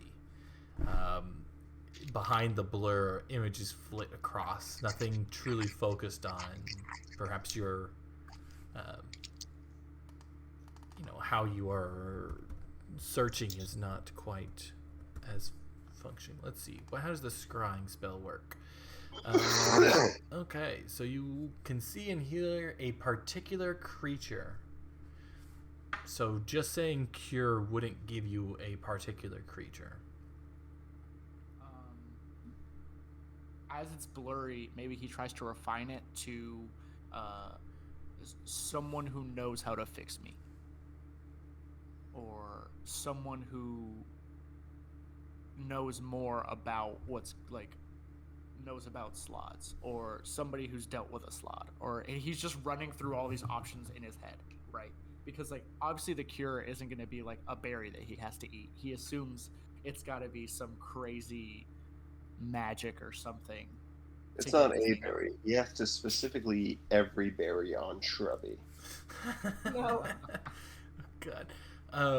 Okay, so I'm trying to just decipher this save modifier. Okay, so the modifier save is +5. Okay. What does it start at? I guess it starts at a 10? Most things start at 10, unless otherwise.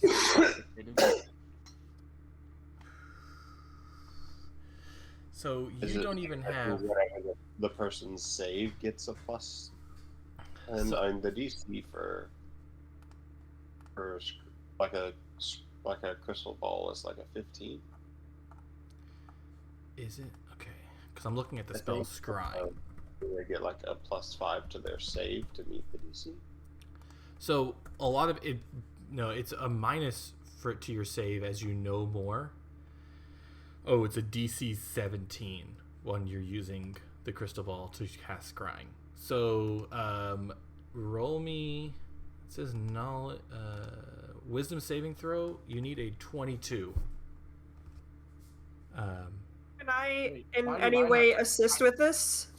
Why would I have to make the save if I'm scrying somebody else? Wouldn't they have to make the save to not be seen? Oh, true. Oh, yeah, I think that's... So then that's true. So then the other. So I guess they get a plus to their save. Gotcha. That makes sense. Okay. So then for you, even just you can't just use the scrying by saying I want to find somebody who fits this criteria. You need to know of a person that fits the criteria. Now you can say I want to see a doctor in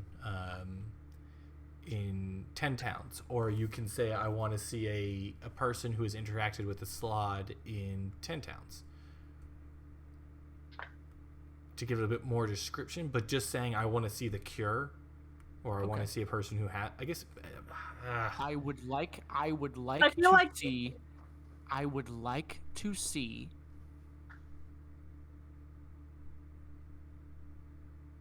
a healing cleric in 10 towns. Okay. I feel like, given that he's sitting there for half an hour, I imagine he's like going through all of the Yes. iterations Just therein, racking his because brain for every different way that he could say this possibly. it's like, oh yeah, a healer who knows about slots, a healer in 10 towns, like a cleric in 10 towns. Right. Like, just kind of probably like when you're trying to refine a Google search. Yeah, exactly. He takes the time. He makes his way through. So you get it down trying to look for a cleric in 10 towns. Do you want to specify a particular town, or do you want to just say a cleric? Well, considering we've been to 5 towns and we haven't met a single cleric, I'm going to say a cleric in 10 towns. Well, I mean, like, we didn't really go through Okay, fair enough. Let me say then that the vision begins to get a bit more clear as you slowly have worked your way down the filters into something that is beginning to show people. You found a couple people that you don't think is going to cut it, and now you continue to shave it down and down, trying to find the map in this book. Before you finally begin to, the picture is almost very sharp, clear, in focus. There's a small gentleman. He's a human, but rather squat, maybe the runt of his family, bent over with age. He lives in a small little shack. The only just defining feature that you can tell from the window in this shack, and this shack is just coated with various knickknacks and other objects related to both religious worship as well as general medicine. So vials of objects, things kept in jars, herbs drying, potions on the wall, surgical tools, etc. The only kind of defining feature in out of the window of this person's shack is a mountain you've seen before. The one just outside of Caer Konig and Caer Dual. Now, would Levi recognize that? Yes, because you guys have already like hiked up to this mountain whenever you were trying to find the Duergar outside of Caer Konig. It is Kelvin's Cairn. I think for a second, Levi's voice catches in his throat as he tries to get everybody else's attention. I think Rosemary was just like sitting next to / behind, and like she was gonna like kind of be like, oh yeah, like sitting there waiting for the mirror too, but like when she saw like the look on his face, she just kind of sat silently and maybe occasionally like pat him on the back. And he turns to Rosemary and he points at the mountain and he says, we have to go back. I have to find this man. Find him. We have to go back to Caer Konig. So I should be a bit more specification. You recognize the mountain coming out of that area. You do also. It took you a little bit to recognize it though, because it's not the same. From a different angle. It's from the different angle. So, okay, so in that case, he would just say, we have to go back to Kelvin's Cairn. Yes. Basically, you guys are going to need to go and make a circle around the mountain until you figure out where it lined up. Yeah, could Rosemary tell, like, the direction that it's, like, could she use, like, nature to tell kind of what direction we're looking at the mountain from? Yeah, you know what? Roll me nature to see if you can see where the sun is basting across. So based on the shadows, you assume that you all are looking at the mountain somewhere from the western side. You can't tell if it's morning or night, or rather late afternoon or early late morning or early afternoon. Alright, you said it's from which side? The western side. Western side of Caer Konig. Okay, of course I dropped my Icewind Dale map. Here we go. Western side of Caer Konig. Yeah, it looks like western side of western side of Kelvin's Cairn. So yeah, that would be. Would she know enough about? I mean, she's basically been like hyper focused on 10 towns, and like figuring out from all the travelers. So I imagine she would know that west of Kelvin's Cairn is Caer Konig. False. East of Kelvin's Cairn. I'm a dummy. West of Kelvin's Cairn is Lonelywood, and Lonelywood and Tourmaline. So a better thing to say is that it almost like clicks in you when you figure it out because of Bree's knowledge, as well. That you've seen it before. So throwing away I've looked at the reasoning for the sun. You just know it because it's the side that you look at Kelvin's Cairn the most. At least is what from Bree's point of view. Levi would pipe up at this point though. Tourmaline is the city that's closest to us that's dealing with that kobolds. Mm-hmm. The kobolds in the mine, right? Yes. Mm-hmm.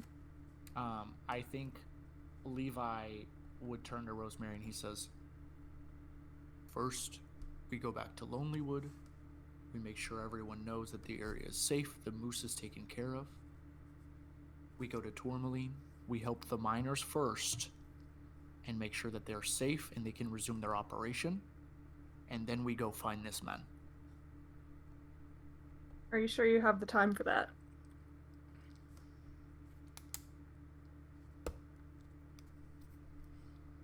Yes. Okay. I trust you. The miners and the people come first. She just nods. And she takes a good long look at the mountain, at the man, at anything that she or Bree might recognize that could give them hints. Yeah, Levi does his best to put this scene, like engrave it into his head, every minute detail that he can try to remember about the angle of the mountain, the shape of the slopes, the way the sun hits it, if there's any like tree cover on the mountain, like any shapes that could be recognizable in the landscape from this specific angle. Okay. Good. I'll remember this next time you guys are out in the. Whenever you get to the point of hunting him down, and you'll have advantage on your survival checks if you are within the right cone of reference for finding this person's house. All right. With that, I think Levi stands up and he just like assembles his weapons, and he's gonna go sit outside and like clean, polish them, sharpen them, do all of the stuff that a good soldier does, and takes care of his weapons as Beat is carving moose, and everyone else is getting their stuff together.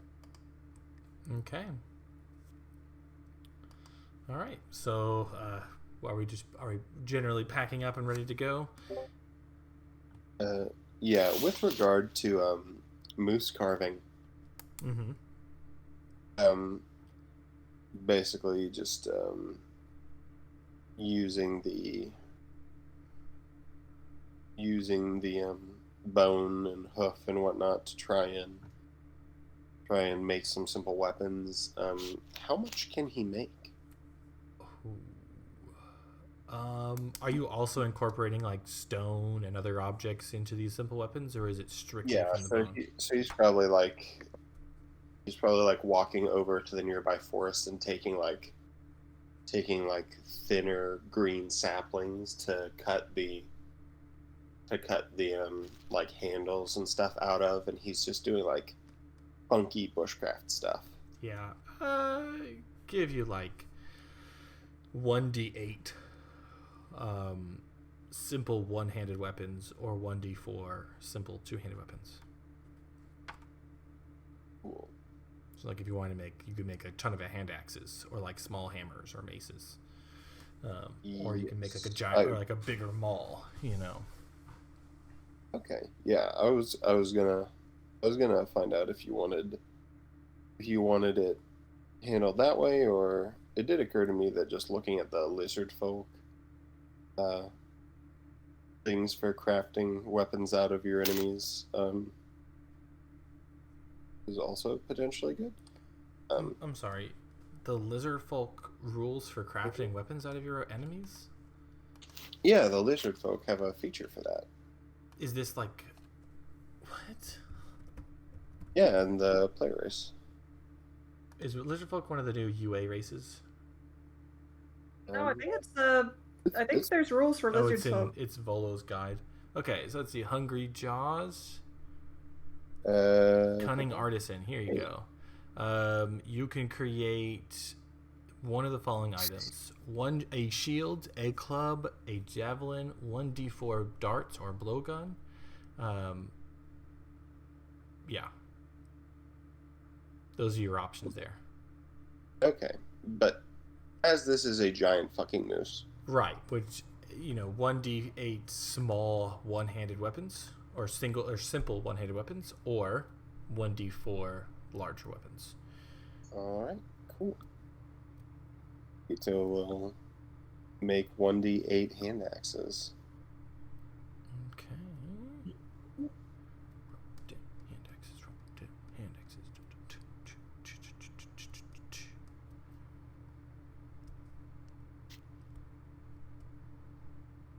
What am I thinking? How many did you?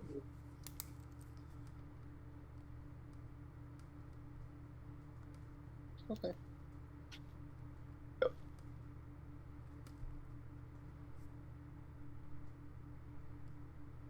I will add 3 more hand axes to my... 3 more. Okay. All right.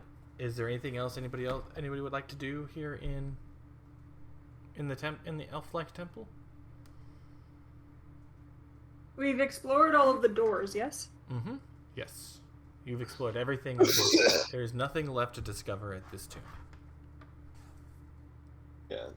Dell can have a special retcon session going over Yeah, we'll talk about what happens to Dell either whenever he gets here or at the beginning of our next session. We'll have this little what he experienced.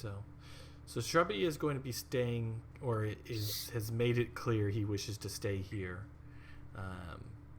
And in fact, as you guys were sitting around, he made his way over to Sonar, and both the shrub and the mummy have been, becoming chummy with each other. They Is are Shrubby like and Tommy getting chummy? They're getting chummy. Yeah, Shrubby and Sonar are chummy. And so both of these Having a good time. NPCs are going to stay back and manage the tomb. Sonar does ask Levi, will you let him keep your sword?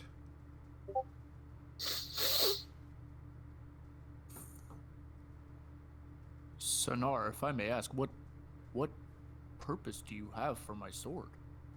He kind of just looks at you and looks down at the stand and the magical thing he has. He's like, well, how else will we be able to open the doors? Wait. Wait? What do you mean? I thought you had to have this sword to make this thing work. Any reflective surface will do. Ooh. Kind of looks around and said, well, the sword is a reflective surface. Levi will pull out one of his metal hand axes. Okay. And he's going to snap off the hilt. Okay. And he's going to walk over to Sonar, and he's going to hand him the metal portion of the hand axe, and say, "This reflective surface should be enough to change the moonlight and allow you to open and close the doors as you see fit." Vita leans over to Rosemary. He knows that it would still be reflective with the handle, right? And then he would also have a weapon. I think he likes the sword more. I think it's a worthy trade for him. Sonar takes the hilt of the axe, or not the hilt, the head of the axe, and just kind of shines it a little bit around, and it works not as efficiently. I don't imagine Levi put the same amount of effort and care into his other weapons as he did his primary weapon. And he takes excellent care of all of his weapons, so all of them gleam and shine. And he just finished cleaning this one because he used it in the fight against the druids. So it's in very good condition. Fair enough. True, it's not quite as it's not as pristine as his sword, but it's still in very good condition. Okay, so he kind of uses it to shine around and shining like left and right and left and up and down and into the sky, and he's like, okay, all right, I guess, yeah. And he just hands back the sword to you, and he gets the hilt and he hands it to the shrub, who takes it, and it's just wrapped around one of the branches now, just float, way too heavy for it to pick up with its own branch strength, so it's just dragging it behind it. And Levi leans down and picks it up effortlessly with one hand, and just kind of inspects it for any dents or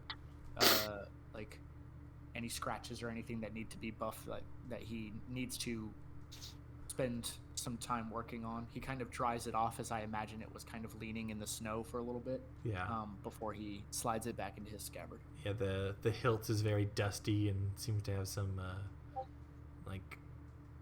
just fibers from the mummy's hand wraps, maybe some brown smudges. He makes sure that the weapon is in good condition before he puts it back in his scabbard, and he's gonna do like a full clean of it here in a little bit. But okay, all right. Well, you guys, if we're ready, you want to head back? Yeah. Yeah. Let's hike on back to Lonelywood. Mm-hmm. So you took your time getting here. You walking around, had a minor encounter there, and so gonna have you guys roll me another survival check on your way back to find your tracks heading back. How much of the How much of the moose are we bringing back? We're bringing back the hide and the, like... I thought you had chopped everything Yeah. up and put it on your sled, and you were taking the whole thing back. Yeah, I kind of thought that we were Yeah, you've already... taking as much as we could back. Right, you prepped Yeah, it. I don't know if the bones were originally planning on coming back. Now that you made axes with them, I assume you can keep those there, or if you want to bring them, there's no problem. I think we determined that you have more than enough strength to drag the sled. Cool. Alright, so whoever wants to lead the group in survival? That'll be Beta for sure. I think Rosemary's skill is higher, but Beta can help. Yeah, I have a +4. Okay, same. So, we can go ahead and roll that. Guidance. Alright. Nice. That's no problem at all. You're able to find some tracks that you believe will be heading yourself back the way. They are mostly humanoid. Every now and then, some tracks cross it of different things. Roll me a d20. Sorry, roll me a d6. Got a 3. 3. Okay. As you following these tracks, they kind of start to turn in different ways, and you just kind of tell that maybe this wasn't. You probably moved closer to Lonelywood, but this isn't going to take you really there, and so give me another roll now as you try to determine reorient yourself and get back into it all. Where is my? I don't have any dice.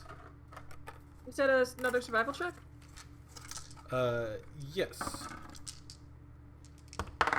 17. With advantage. Oh, with advantage. 17. 17. All right.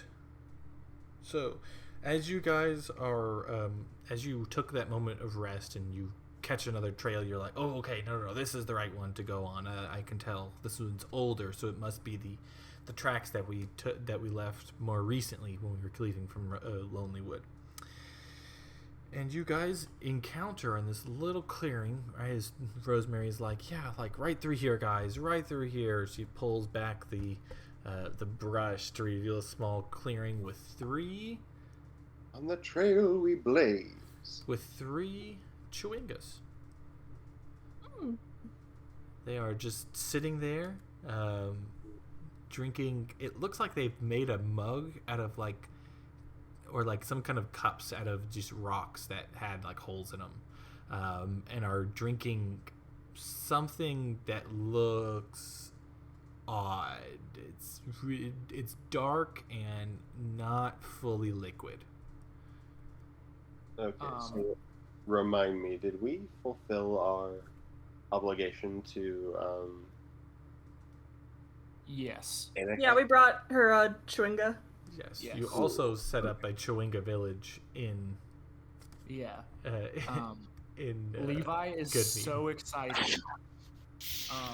He smiles big and he slowly approaches and he waves, and then he is going to kind of move his cloak a little bit to show the chewingas the hold on. The mark that the other chewinga gave me. Yes, your boon. Yeah, the Traveler's Haven charm. Mm-hmm.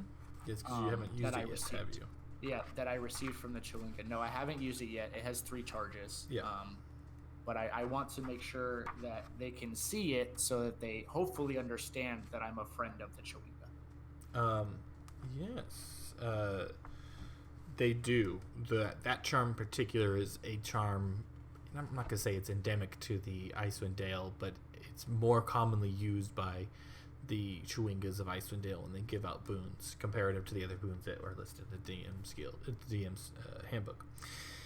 So they kind of peek up and start walking over to you really excitedly. These 3 chewingas, all carrying their little tiny, what in your hands would be about the size of a shot glass, maybe even smaller, of this dark purple sludge. You can see a stick sticking out of the top of it with a little leaf on one of them, and they each offer it up to you.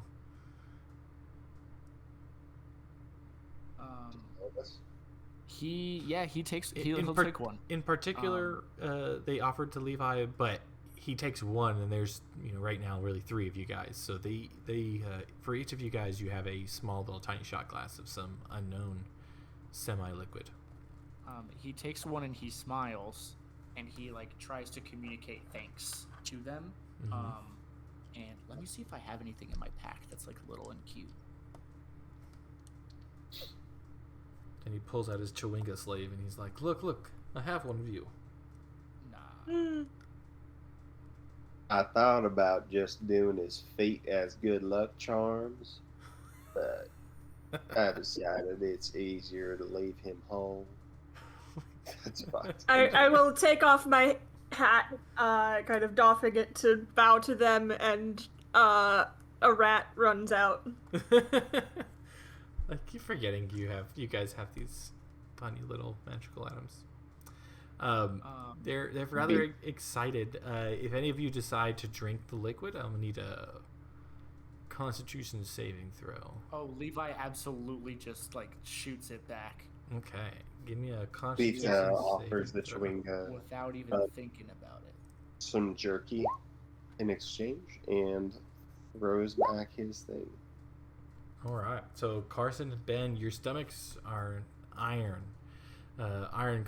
It gives you, although you experience some rumbling from this very tart and bitter, with just a stinging aftertaste. You can tell that the drink was some sort of berries, most likely just berries they collected and mashed up. Rosemary, unfortunately, you were not as successful. Your stomach maybe has been a bit more taken care of with the nicer luxuries of life, and immediately you get this rumbling in your stomach, and your stomach has to, like, you just almost immediately you turn to run. Now, I guess Grant should say, you want to throw up. Do you just throw up right there, or do you you run and like try to hold it in? I would like to try to put on a happy face, and then I'd go after my rat that probably has ran off into the distance, and try to heave when I'm not directly in front of them. Yeah, so you make it out of the clearing, and that's about as far as you can get before very forceful heaves and pukes begin to sound throughout the clearing. There was no soundproofing there. No. So you step back in, and everyone may or may not be just staring at you. Definitely the Chewinga that handed you his drink is just staring at you quizzingly, his head tilted to one side. I just give him a thumbs up.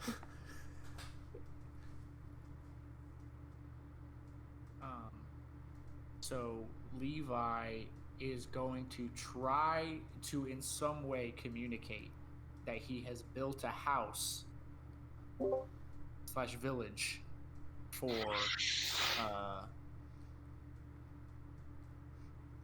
Chewingas. So he's going to like point at them and then make like the shape of a house, and then like do the walk, and then like with us kind of like group together, and then like 2 house for Chewinga.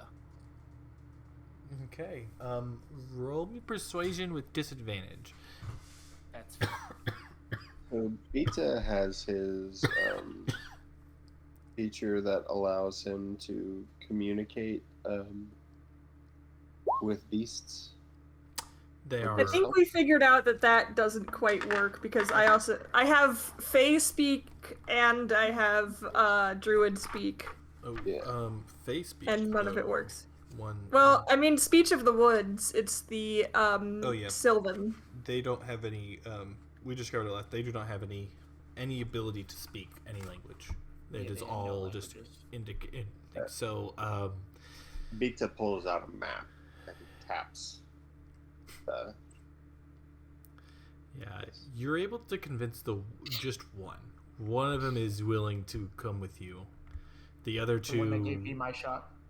no, actually, the one that Rosemary, they gave Rosemary her shot. Yeah, Levi does like a grand gesture of like bowing and like putting his hand down so it can like walk up his hand so he can put it on his shoulder. Okay. It does not go onto your shoulder. It instead begins to climb up Rosemary's foot. Aw. She will scoop him up. Put him on top of the hat. Nice. And let's see. So after this, continuing on, roll me 2 d6s, to couple with that previous survival roll you had. Got lots of threes. Threes all around. So, Do I need to also roll d6s, or am I included in this? no, I mean, I was just going with whoever rolled it first, so Okay. no, you don't have to. All right, so you guys find the trail again, or find some tracks and begin hopefully making your way back to Lonelywood. But once again, you find yourself you don't know, it's hard to say. You don't really have any landscape or landmarks to figure it out.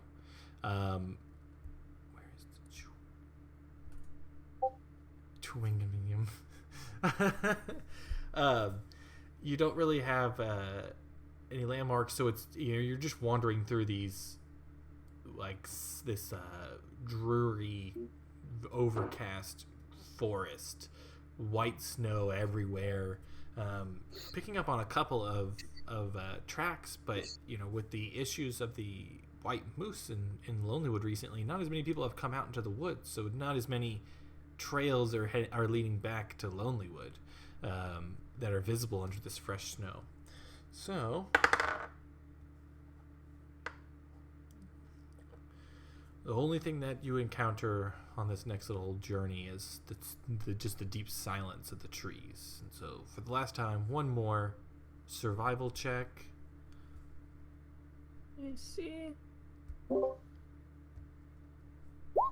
I believe you have advantage because Bitte is helping you. 16. Good. Now I need a 3d6. See. There you go. Okay. All right. Oh god, I don't like that. Once again, just the silence the silence is the only that you hear, but suddenly it is broken up by the sounds of people. You hear Lonelywood on the horizon, and you make your way to town, arriving in the same north location of Lonelywood as that poor soul who came before. So you guys are at the top. So you stroll into Lonelywood now, Chewinga in tow, Chewinga on a hat, Bitte at the back of the pack, bringing in the moose carcass on a sled. As you guys walk in, has specifically the antlers resting on top of his pack, the way like elk hunters do. Yeah. As you guys stroll in, the town is still has this dreary tone to it, but it begins to break when they see the head of the moose. The people of Lonelywood stop you on the road, and a big round of applause comes from the workers at the mill, who are just making their way, trying to work through whatever stock or supplies they have at the mill, as they were unable to go out and get more from the woods. But upon seeing the dead moose, you can already see some of the lumberjacks getting out there and trying and grabbing their axe, grabbing their gear, and pushing on past you almost to head out into the woods to make their living. Where would you like to go first here in town? I think just back to the speaker's house. Okay. So you guys make your way around, not stopping at the tea leaves. Rosemary definitely like throws a glance down down the way as they pass. She knows she needs to go and I don't know, do something, but probably best to report in first. Yeah. So as you guys arrive, you can hear the ruckus happening in the house much sooner than you even turn the corner. And when you get closer, you realize the reason why you can listen to it is because the speaker is just standing there shouting into the house, trying to get her best efforts to control these children, which have now just perfectly tamed each of your your dogs, your sled dogs. Riding atop of all the sled dogs, even the shy and bashful prideful Lord Gregarious has warmed up to these children. Speaker Huddle has just kind of slams the door right after she says, "Hey, you know what? You just stay in there, and no cookies for you today," and slams the door and turns around, and her eyes, just moments ago, stuck in anger, just light up with joy as she sees the head of the white moose on your pack. Ah, yes! Oh, thank goodness. Oh, come, bring it aside, bring this sled aside. You can stick it in the shed there. Maybe take your capybaras out of there. They, might be, you don't want them to, I don't know, do they eat meat? Do they? That would be insane. Maybe? No, there's no. Now I'm there's no way Googling. they're herbivores. I think I'm 90% sure they're herbivores. They could be. Like other rodents, capybaras' teeth grow continuously. They wear them down by grazing on aquatic plants, grasses, and other plentiful plants. They also eat their own feces in the morning. Great. Nice. Bread and butter rush out of their tongues licking left and right as they rush to embrace you, Rosemary. Oh, she's just having their breakfast of poopy. yeah. She just like picks up one with each arm and like gives him a big old cuddle. The speaker is running over to you guys and just overjoyed. This weight lifted off her head, and she's like, "Come, quick! Maybe not inside. Just come sit on the porch here. I will go inside. I'll get your payment. I'll get the cookies for you." Thank you.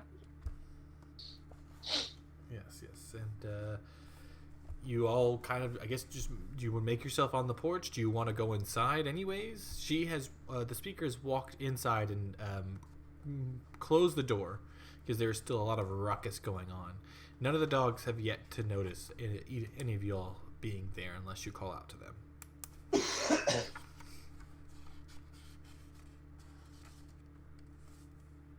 I'm immediately calling for jam. Okay. I want my bread, my butter, and my jam. Jam, hears your voice and just stops. The kid, the rider, flies forward as just the momentum makes them go whee, and they crash into a little curio cabinet, something tipping over and shattering onto the ground. Some insults flying around, kids running away. With Jam running towards the door, the other dogs kind of also leave. They don't all throw off their kids as quickly as Jam might have, but they do start walking towards, and the kids realize this is the end of their time of play, and each of you gets the moment to embrace and revisit your doggo friends. At BT's proportions, it's like watching a corgi, and it's very, very cute. He picks his dog up, which his was kind of like the shaggy grizzly one, Right. and he just kind of wraps it up in his arms and gets some chin licks and gives it some good scratches. Yeah, so Levi's dog Titus, dutifully named, is just massive. So when Titus comes out, I imagine this child looks this halfling child looks very, very small on Titus's back. I don't know if you guys have ever seen like a large, fully grown male Malamute, but they're like almost wolf-sized. Big boy. So yeah, he's easily like 3 or 4 feet at the shoulders with both of his paws on the ground. So he just kind of trots out and he comes over and Levi just gives him all the pets. Yeah, I mean, even for regular halflings, like adult halflings, they can ride on the back of a wolf. So the children is just...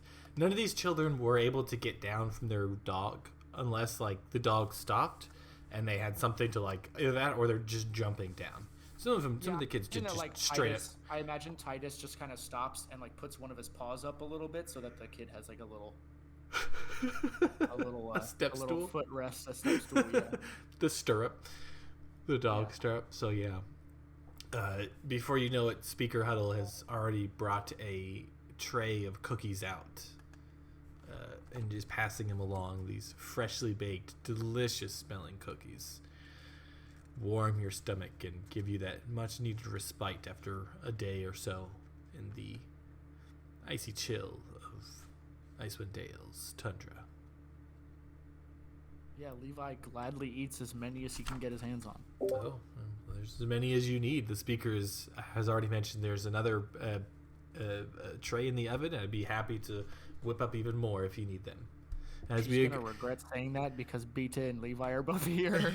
As we agreed upon, this is your payment for a job well done. So you can have as many cookies as you want. What do you think, Beta? How many trays do you think you could eat? That I could eat. All of them? Probably. That's one full tray. Just be if I'm being greedy. Is probably what I would go for. I mentioned I'm not excessive by nature. Oh, but they're so good. I could eat these all day. Well, if you want to, you're welcome to stay all day. I mean, I'm sure you have lots to catch up on. You want to rest your weary legs. Take some time. Spend some money here in town. I feel like you'll find that we'll be a very lively bunch now that you've gotten rid of the woes of our town. As much as I'd love to stay, unfortunately, we've been told that it seems Tourmaline is having some troubles, and I feel that we're best suited to assist them with those hardships. So I feel we may move out earlier than expected. Tourmaline? Why you gotta go over there? Why don't you stay here? They are a big enough town. You don't need to worry about them. Just come on. Fortunately, our services are needed elsewhere. Fair enough. Well, I do hope at least you'll stay for some time.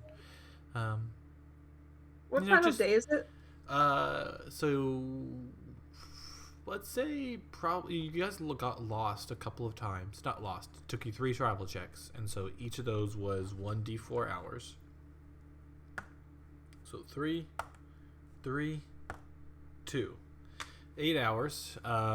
You woke up and let's see. She attacked you guys in the middle of the night, correct? Yeah. And so factoring the time, I'd say it's about midday. Let's go with midday. There was no rest between when you guys attacked and everything and where you are now, outside of a short rest. Yeah. So definitely enough time for you to get out and get to Tourmaline tonight, if that is what you wish, or stay here and then go there tomorrow. It is only 2 hours down the road from Lonelywood. think Levi would want to get to Tourmaline, get an idea of the situation, have a long rest overnight, and then go deal with it in the morning. Yeah, probably. This sounds like a reasonable course. Rosemary will request if we could potentially stop by the Tealish Mill before we leave town. Absolutely. Absolutely. Also, I don't know about y'all, but I might need a bio break if possible. Oh, yes. Corey, what time are we going to? Oh yeah, what time are we going to? I guess it just depends on if Blake comes here or not. Because I just saw he just responded in the Discord. We would typically have gone to 1:30. So we have up to an hour left, but we can end early if we need to. Fair. So we can either go.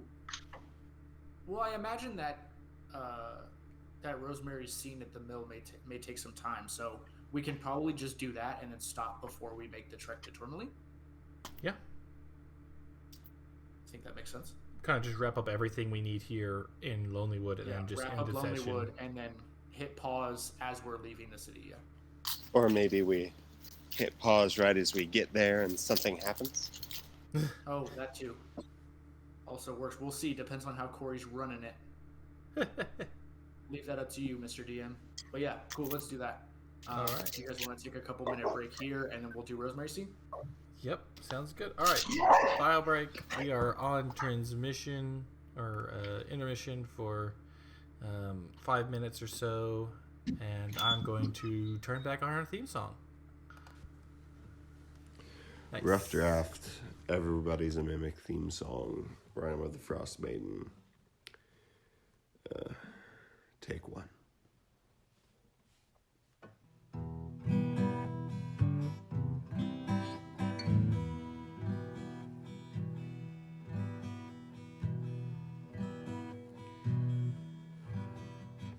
You wouldn't forget. It's cold on the mountain tonight. Yes, it's cold on the mountain tonight. And we need someone to save us. We need someone who's ready for a fight.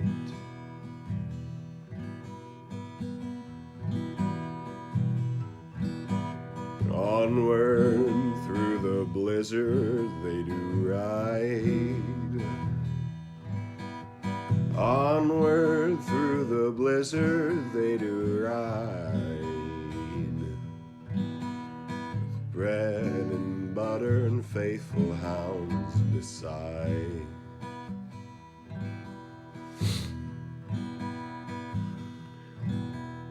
The faithful folks of 10 towns they defend, and the rotten folks of 10 towns they offend.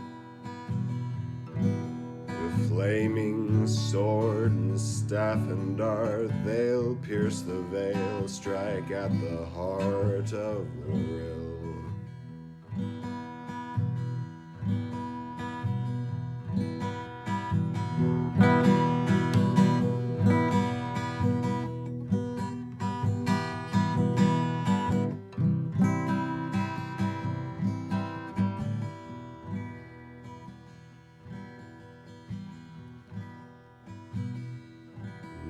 Forces they do not know they are heard.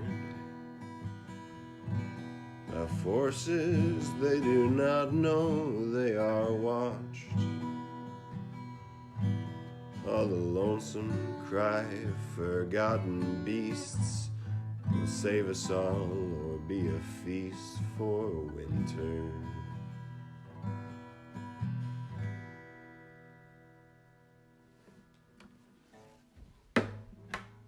Okay. Yeah. That's a good starting place. Rough draft. Everybody's a Mimic theme song. Rime with the Frostmaiden. Take one.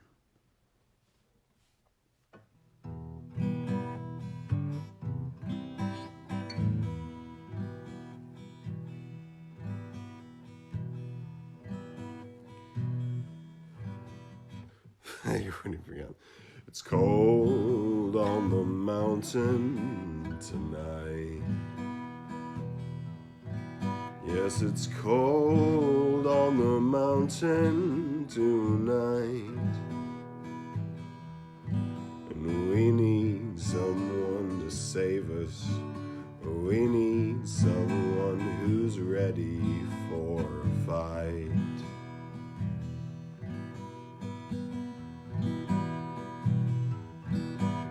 Onward through the blizzard they do ride. Onward through the blizzard they do ride. With bread and butter and faithful hounds beside.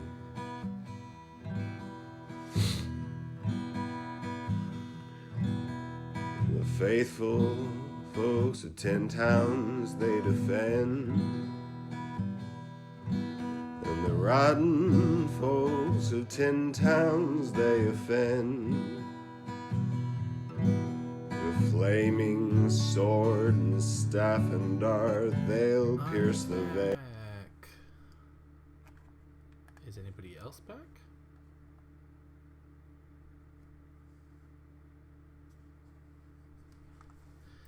I don't think so.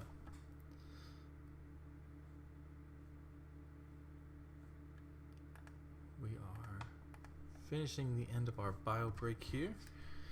About to get into some of the backstory of Rosemary and also connected Levi with the Tealeys here in Lonelywood. Now, this portion of the campaign is not actually in the book, something we brought up, but it does have something to do with the character secrets that Icewind Dale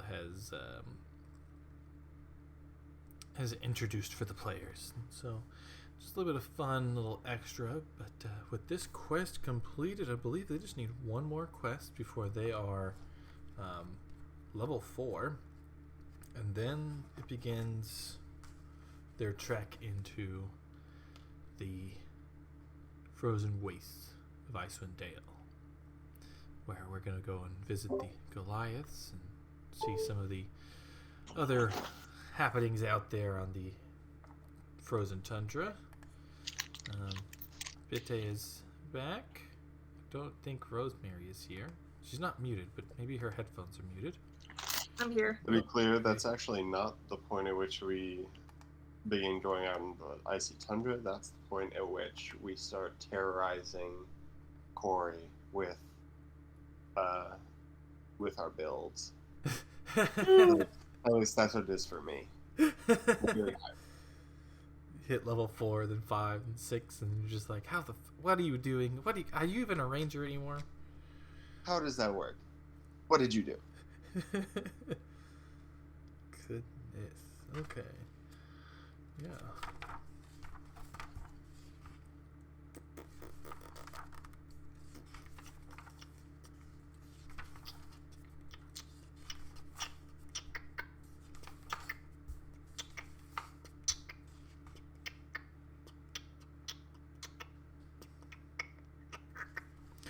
Yep, fourth level after 5 quests in the chapter. Once they reach the 4th level, they no longer get any experience for completing any more of the 10 town quests.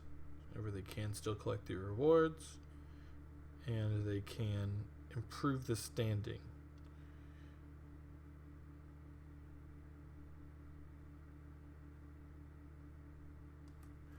Improve their standing in the variety of towns that they have visited.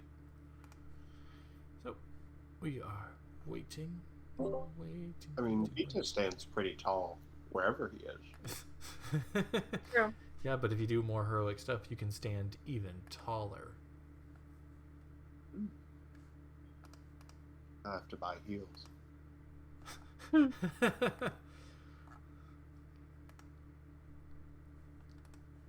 goodness. Oh goodness. What is this? Oh. What is this? What this? What this? What this? what this? Sorry guys, I'm back. There was a loud crash outside of my Airbnb, so I went to look at make sure everybody was all right. And apparently the neighbors had dropped something fairly heavy, and tried to catch it, and then kind of deflected it onto their glass patio table. Oh. Ooh. That Oof. shattered. Oof. Do it. Oof. Which is what I heard, and so, but they're fine. They're just sweeping it up now. So. Well, so we return after our break now. Once again, the adventurers sitting on the porch of the speaker's house. Speaker Nipsey Huddle, giving you guys tray after tray of cookies for as long as you want to stay there. Levi is doing that thing where he's leaning against one of the pillars on the porch, with his arm over his head, and just repeat, just for every minute or two, just making his cloak billow majestically for no reason. While he eats delicious cookies. So Del Nadre is kind of just still out of it. Maybe he's thinking more about what he had dreamed during the day, or that his daydream, or his little period of dozing off. He's just kind of staring off, mindlessly eating one of the cookies while King Gregarious stands there, really close to him. Everyone else, roll me. Let's just go with knowledge, so intelligence or history. I'll take intelligence or history. If you're proficient in history, you can roll that. I think Levi's dog shit at all of them.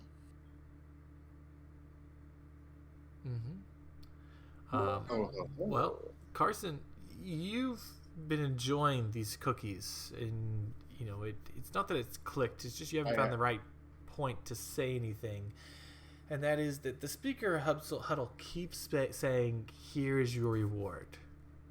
But do you remember that wasn't all that you had agreed upon for completing? Oh no! Levi remembers that there's gold involved. Oh no! Yeah, I was gonna say I was waiting for the gold to come out. Del had just handled the negotiations, but I think as the afternoon kind of as the time that we're spending at the speaker's house goes a little longer, and Del doesn't really seem to be coming out of it. I think at one point Levi's just yeah, so. And he looks at Bita, and he just does the universal little hand signal for money.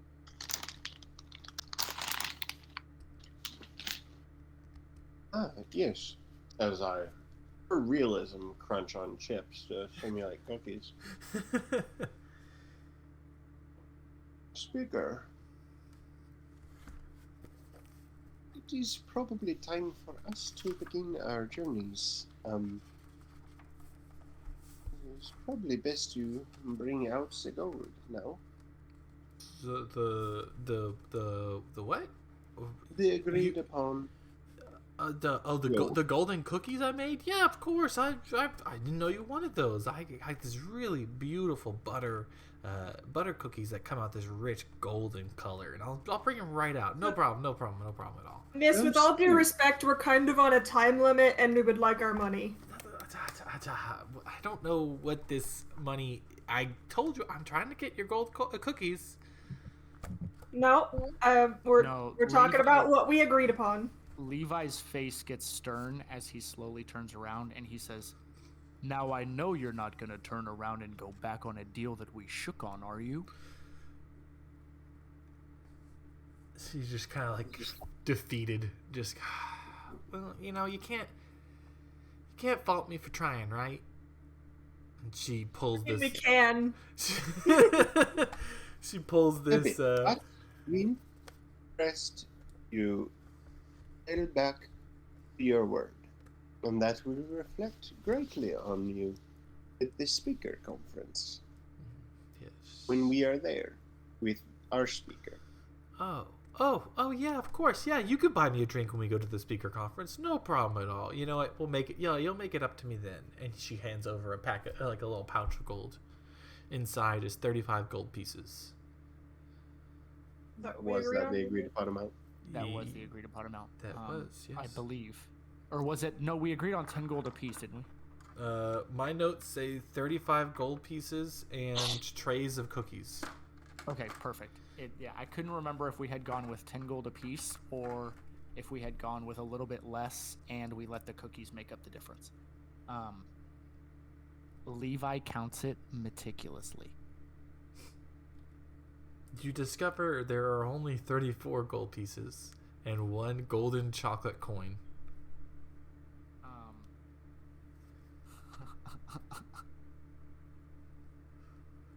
Levi says nothing except he makes eye contact with Speaker Huddle as he just like smushes the chocolate in between 2 of his fingers, and he says, "You're joking, right?" She looks at you, just kind of like, it must have been one of my children. Oh, sure, 1 second. And she reaches in her back pocket and she pulls out some change. It's like 6 silver pieces and a lot of copper and Is it enough to make a gold? It's a gold, yes, but it's just a ton of change. It's like somebody gave He's you. paying us in pennies. He counts out the change and he hands back the 2 extra coppers that she gave him, and he says, "See, this is the noble thing to do." Well, nobility rarely have children running around crazy in their house, so apologies for that mix-up. They do. They simply have help. And Beta stands and, shall we? Actually, I'm going to. What did y'all want to do with the antlers? Did you want to give it to the town, or? That's a good question. I imagine we can probably give them at least one of the antlers. Do you have plans for the other one? Yeah. Beta sets it, and you know how they have kind of like the curve to them? Beta sets it on the ground and puts his foot on one of them and grabs the other one, so it's in kind of like a V. He kind of braces it behind his calf, and then he just snaps one off with his bare hands. Good God. Because it's connected by, bone, and it's still, like, supple from being alive. Right. And so he gives the one to the speaker and says, "Is there a town memento? And it maybe awaken it, and you can stick it on the wall of a tavern, and it can sing like a fish." And he takes his, and he is going to carve a great axe out of this over the course of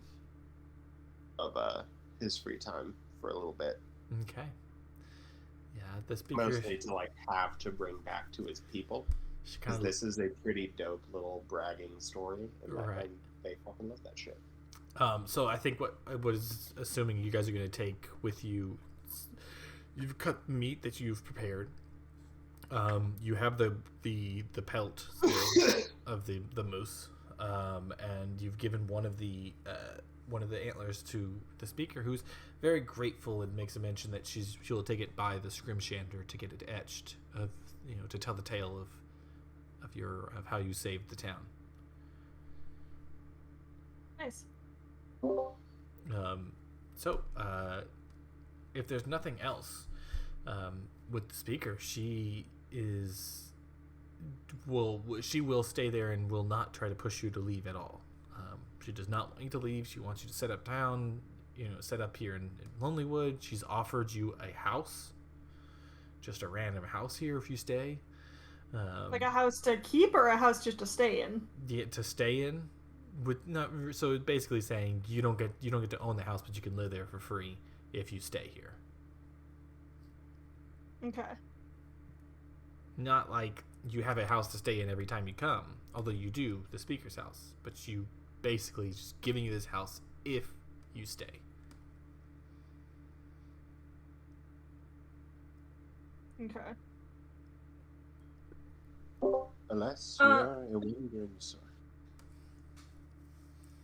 We have, business to attend to, unfortunately. But thank you for the offer and for giving us our agreed upon payment. It's very noble of you. Yes, yes.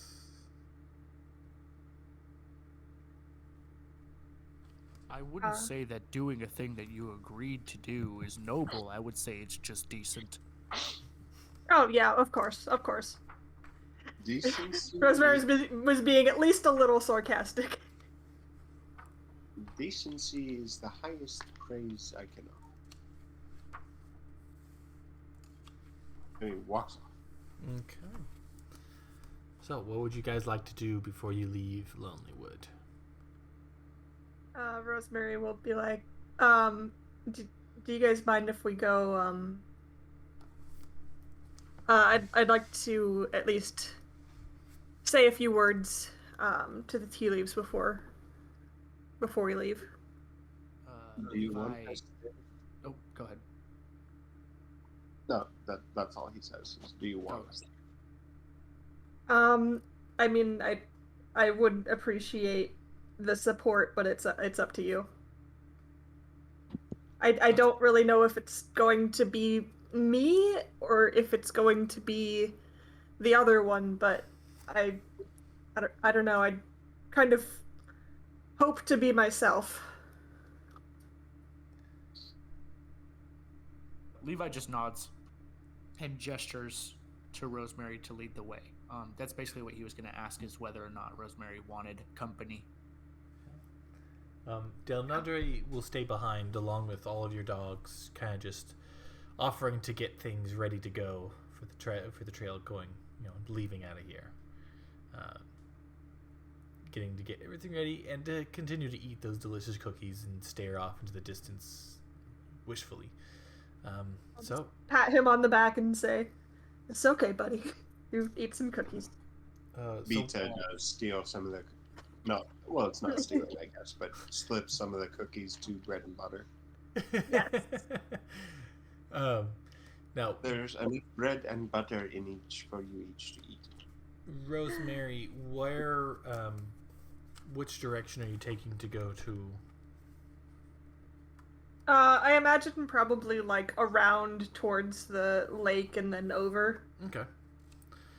So you walk out and very publicly, everyone's watching you guys, congratulating you, thanking you. The town's word is spread by this point that the town is free from the terrors of the White Moose and from the terrors of a frost druid they had no idea was there. But nobody, and kind of like when you turn down the way to go to the tea lift, and after you pass this happy scrimshander and continuing on into the actual tea leaf little conclave, people just nobody's there. It's still just as dead as everything else, and people just kind of they don't shun you, but they just said, "Oh, okay," and then just leave to go off on their regular duty lives. They're not going to follow you to say thank you when you're going that way. The goodwill of the town extending towards you, they still, despite their happy spirits, that their anger or displeasure towards the tea leaves is very evident in everyday life. Yeah. Rosemary will hand the chewinga off to Levi, and kind of take off her hat preemptively, and a bat flies out of it. Okay. Just as a point of order before this begins, Beta would have asked the group on the way in to not mention the druids. Oh, okay. Just so that a bunch of people from the town don't turn around and go scavenge into face and resettle a site where they Yeah.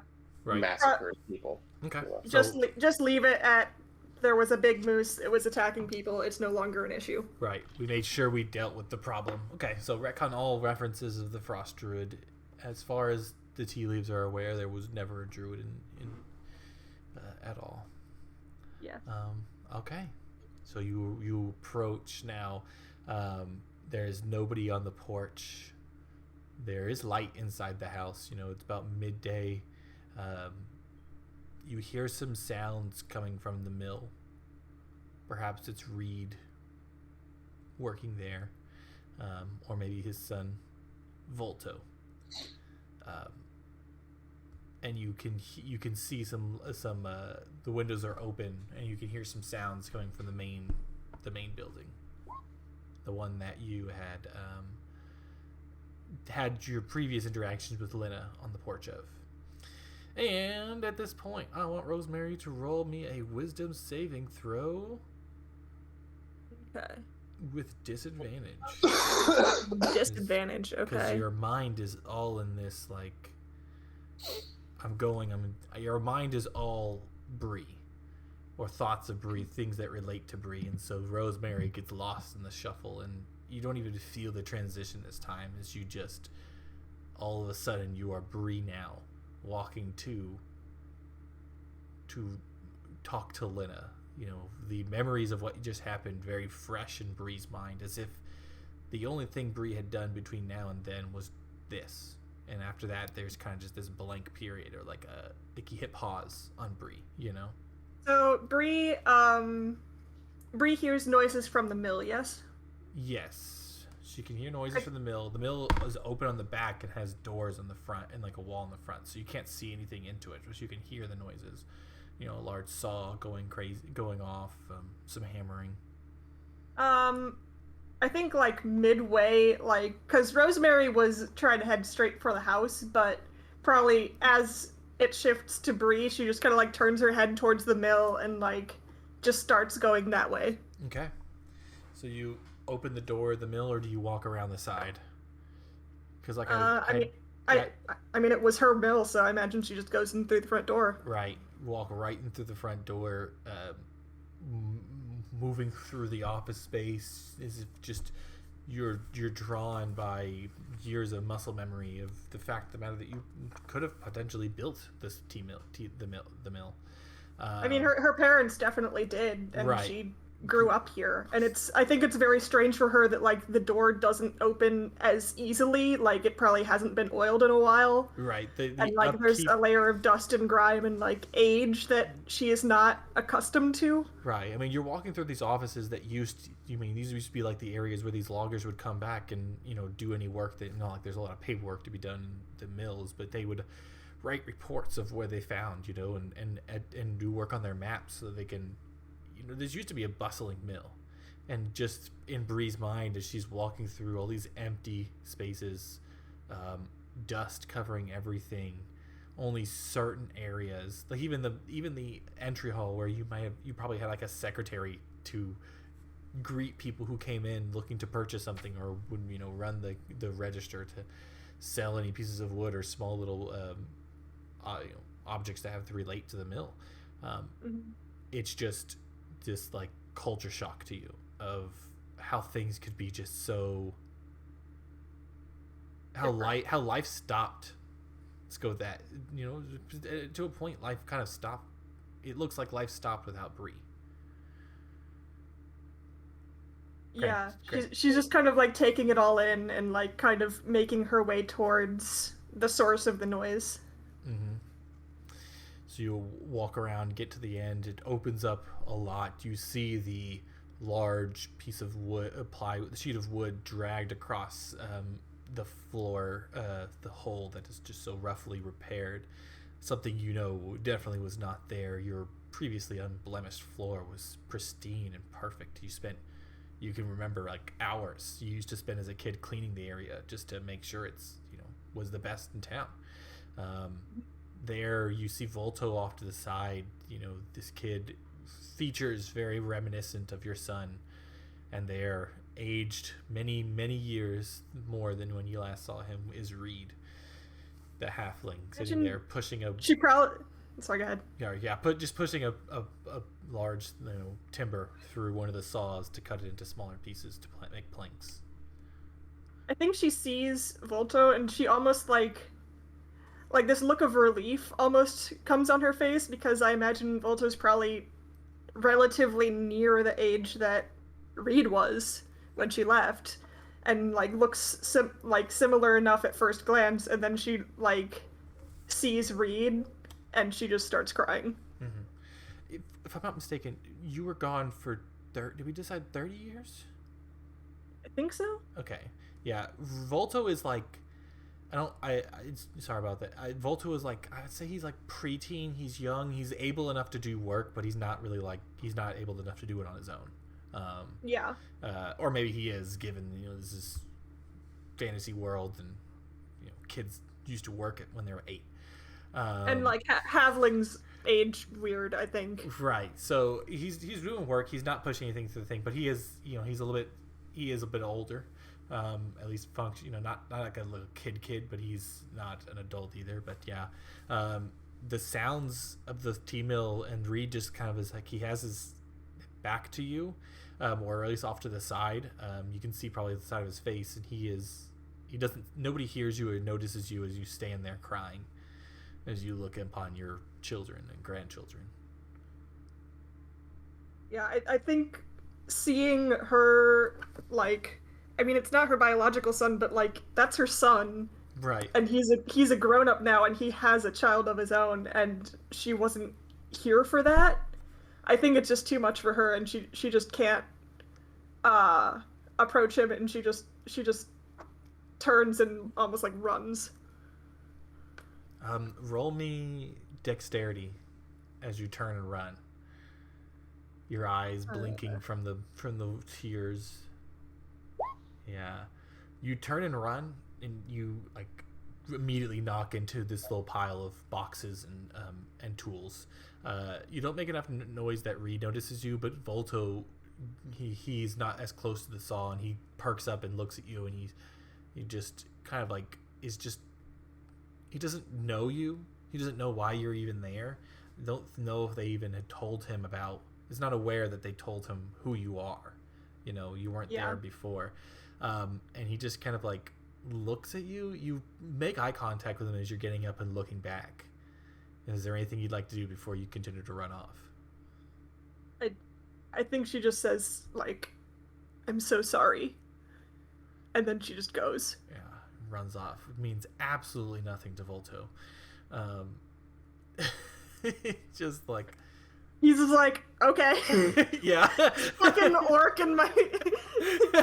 fucking half-orc is just here, I guess. Yes. I mean, I would definitely say, like, your I'm so sorry is for knocking down all of those equipment, and that he just kind of, like, he's like, oh, yeah. Okay, yeah. And just gets up to walk over there to kind of, like, as you're running away, he's walking out to pick up the boxes and get him out of the way now. So you run out of the T-mill's home, and the cool air, snow falls once more on your face. The tears stream down, and they kind of bite into you as it starts to chill and turn colder and colder, and you stand there outside just full of emotion.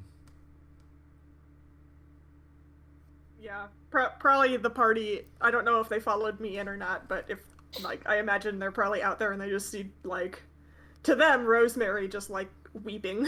Yeah, I definitely say, because, I mean, you said, like, you kind of, as Bree, you just went. They probably, like, stayed and were kind of, like, expecting you to invite them in, because I don't think it would have been it may or may not have been aware to them, but when you turned into Bree, it was a lot more of a smoother transition. So you were just kind of walking, and then you just changed your direction slightly and walked into the T-mill without saying anything.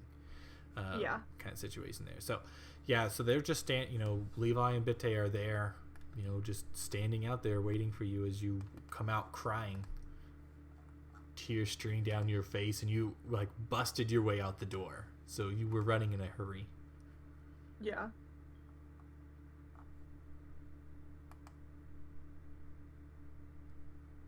Levi, Bitte, do you have any reactions? Can we tell if this is Rosemary or Bree? By looking into her face and the way she's crying, and roll me insight, and I'll give it to you with advantage because you're already aware that she can and probably will be changing. Yes, Ben, and yes, Carson. You both are aware that this is Bree that stands before you. Beta just immediately wraps her up in a big hug. Because that's just how he processes grief, even if it's someone he's not super close to, and it's just hard to watch Rosemary's body look that sad. Cool. I think she's just like, she accepts it for a second, and then she's kind of like realizes like, I don't know you, and she tries to like push off and start heading away because this is just a lot for her, and this is basically like her worst nightmare is that she was gone. And she didn't get to see her family grow up, essentially. So I think she's still like, she's not like running, but she's leaving. Mm-hmm. I think Levi turns and just kind of follows at a respectful distance. It's not really the time or place to go running off completely alone. Yeah. But kind of like that thing where he just kind of sticks his hands in his pockets and just kind of follows, keeps her within his eyesight, but he's not making any moves to get any closer or engage in conversation. He's just kind of letting her have her space. Mm-hmm. Pizza hangs back and looks at the house where her wife lived, and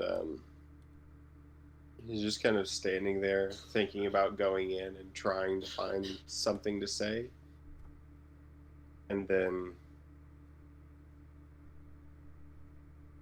he just turns and walks off. And so, Rosemary, where are you headed? You're leaving? Or- Yeah, I feel like this is just way too much for Bree, and she probably just like over here-ish, like towards the woods, and then she just kind of like lets out this like agonized scream of just like, she just doesn't really know how to process that like she missed like 30 years of her children's lives, her wife's life, and just like everything changed without her and she didn't even know. And yeah. So you're not too far off from the tea leaf area. You going out there and screaming. Bitte, as you're walking away from the house, the door opens and Lena steps out, looking in the direction of the scream. In fact, many people came out and were looking in the direction of the scream. Although anybody who saw the orc scream was just like, yeah, nope, and just closed the door. And just yeah, just like everyone's like, okay, so they killed a moose and now one of them's just out in the woods screaming, I guess.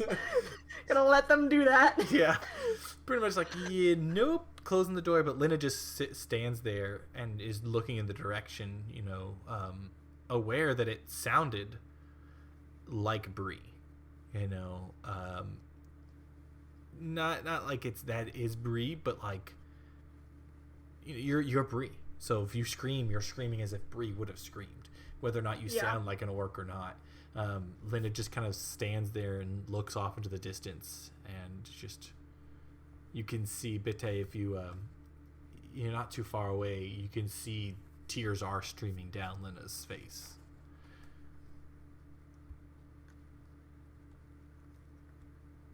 In that case, he will double back and he'll walk almost up to the porch and just say, "Life is messy, and love more so. I have nothing to answer or offer this situation, but whatever decision you think is best, I hope is the right one." It takes her a moment before she's able to respond. She just almost pays you no attention while you make your little monologue there, and she finally turns to you and says, "Perhaps. I couldn't stop thinking about her when I left yesterday. I still am just filled with such anger at her, but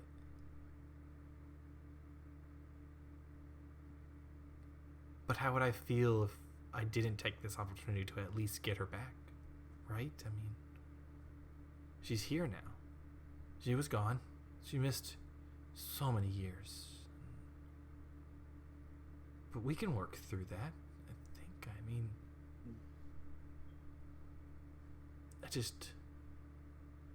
tell me, Tall One, what is the orc? I think you called her Rosemary. What is she like? She's my perhaps my dearest oldest friend. I have friends who are older, but dearest. She is kind and caring, a touch idealistic, but in the most practical and useful way possible. She sounds so much like Bree.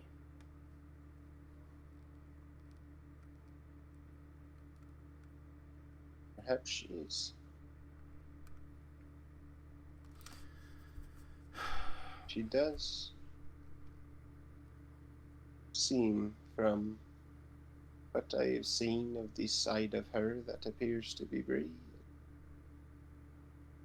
what I've gleaned shallowly of Bree, they sound similar, and they both sound truly pleasant and lovely individuals. That said, Rosie has her own life to lead.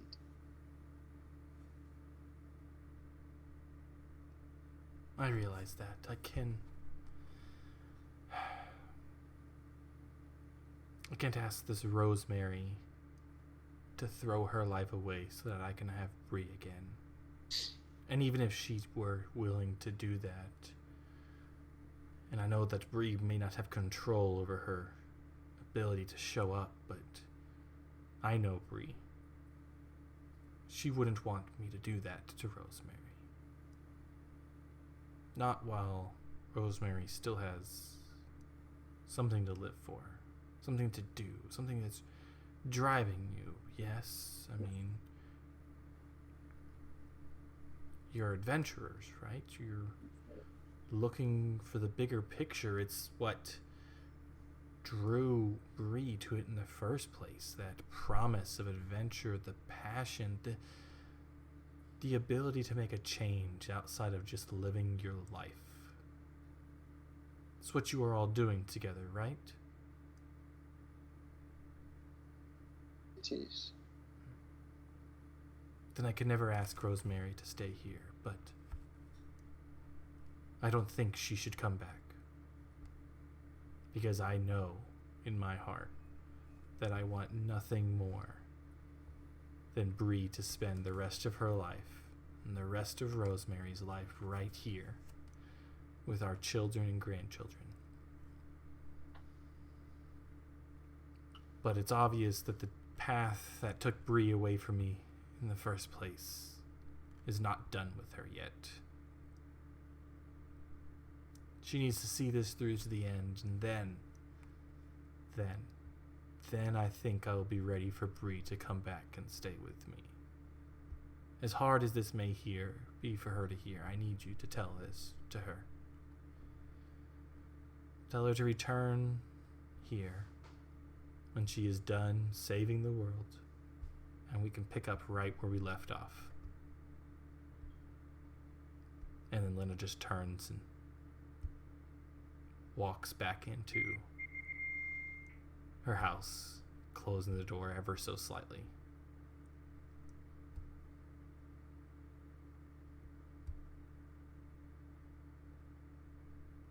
He gives a silent nod, pulls his hood up as the door closes, and turns to walk away.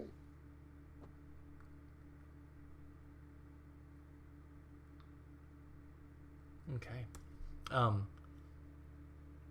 Let's have Bitte describe as much as you want to Rosemary and have this little conversation between you two, and then we will finish after that with us heading on the way to Tourmaline. Okay. I was gonna ask, like, when the switch happens again, I suppose. Right now, like, that whole conversation happened as you were walking away and just still screaming. You're still Bree right now. Your emotions are just too crazy. But I would definitely say that as you walk away from Tea Leaf, once you leave this area, Bree will retreat back, most likely, as well, once you hear what Pate is about to tell you. So, continue on, y'all. You take the floor. So she's Bree currently. Yes. Bree? Yes? My name is Beta. You're one of Rosemary's... her friends, right? Yes. Right.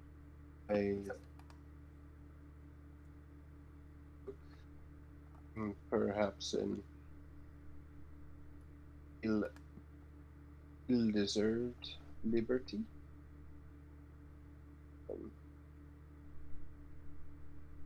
Your wife came out. She recognized your scream. God, I'm so sorry. I should go to her. I should be there. I can't. There's so much. There is. There absolutely is so much. This situation you have found yourself in, there is simply no professor. It is senseless and strange and painful. But this is what she had to say. That much of what she loved and admired in you is your adventurer's spirit. Much the same spirit that resides within Rose. And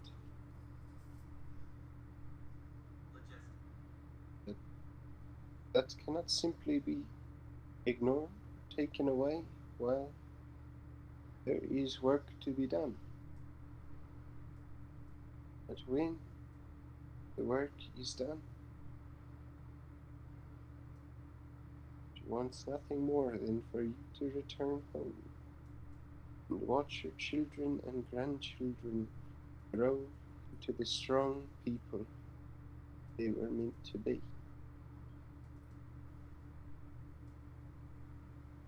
I think that, like, just sets her off again, and she just starts crying, but also, like, nodding through it. And it's kind of hard for her to speak, but she's just, like, she knows it's like there's something to be done, there's work to be done, but she wants to essentially earn her place back within her family.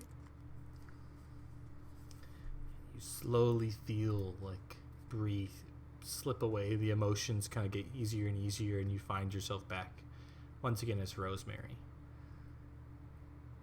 And Rosemary just kind of like blinks up at Bitte, and I think like she's herself, but it's hard for just like the emotions to just vanish, so she still kind of feels that like almost bone deep sorrow, and she just kind of like grabs Bitte in a hug and just like squeezes him real tight. And Beta just kind of rocks back and forth, making little shushing sounds. Oh. And that is where we will end our session today, folks. Thank you all for watching. We are Everybody's a Mimic. We are a 5th edition actual play webcast. We're currently playing Icewind Dale, Rime of the Frostmaiden. We have just wrapped up session 10. We will be resuming session 11 sometime in the future. We typically stream every 2 weeks on Saturday mornings. However, our schedules, of course, get in the way, and we kind of move it around a little bit. You can find more information about Everybody's a Mimic at everybody'smimic.wordpress.com. You can also find us on YouTube by just searching Everybody's a Mimic, where you can locate past one-on-one sessions between the DMs and our characters, as well as past sessions, so you can catch on up so that you are fresh and aware of what's happening with the adventuring party ahead of the next session. Once again, my name is Corey. I am your DM. I was joined today by our players. Carson? Ben? And Ray. Blake was unable to join us for this session, but we will hopefully be another full gang next time as we continue down the road, just a short skip away from Lonelywood into Tourmaline and into the more and more problems of 10 Towns. Adventuring That party. Emotional devastation. Yeah. Hell yeah. All right. Well, y'all have a great evening, or morning, afternoon, wherever time it is, whenever you're listening to this. Enjoy yourself and have a great day, and goodbye.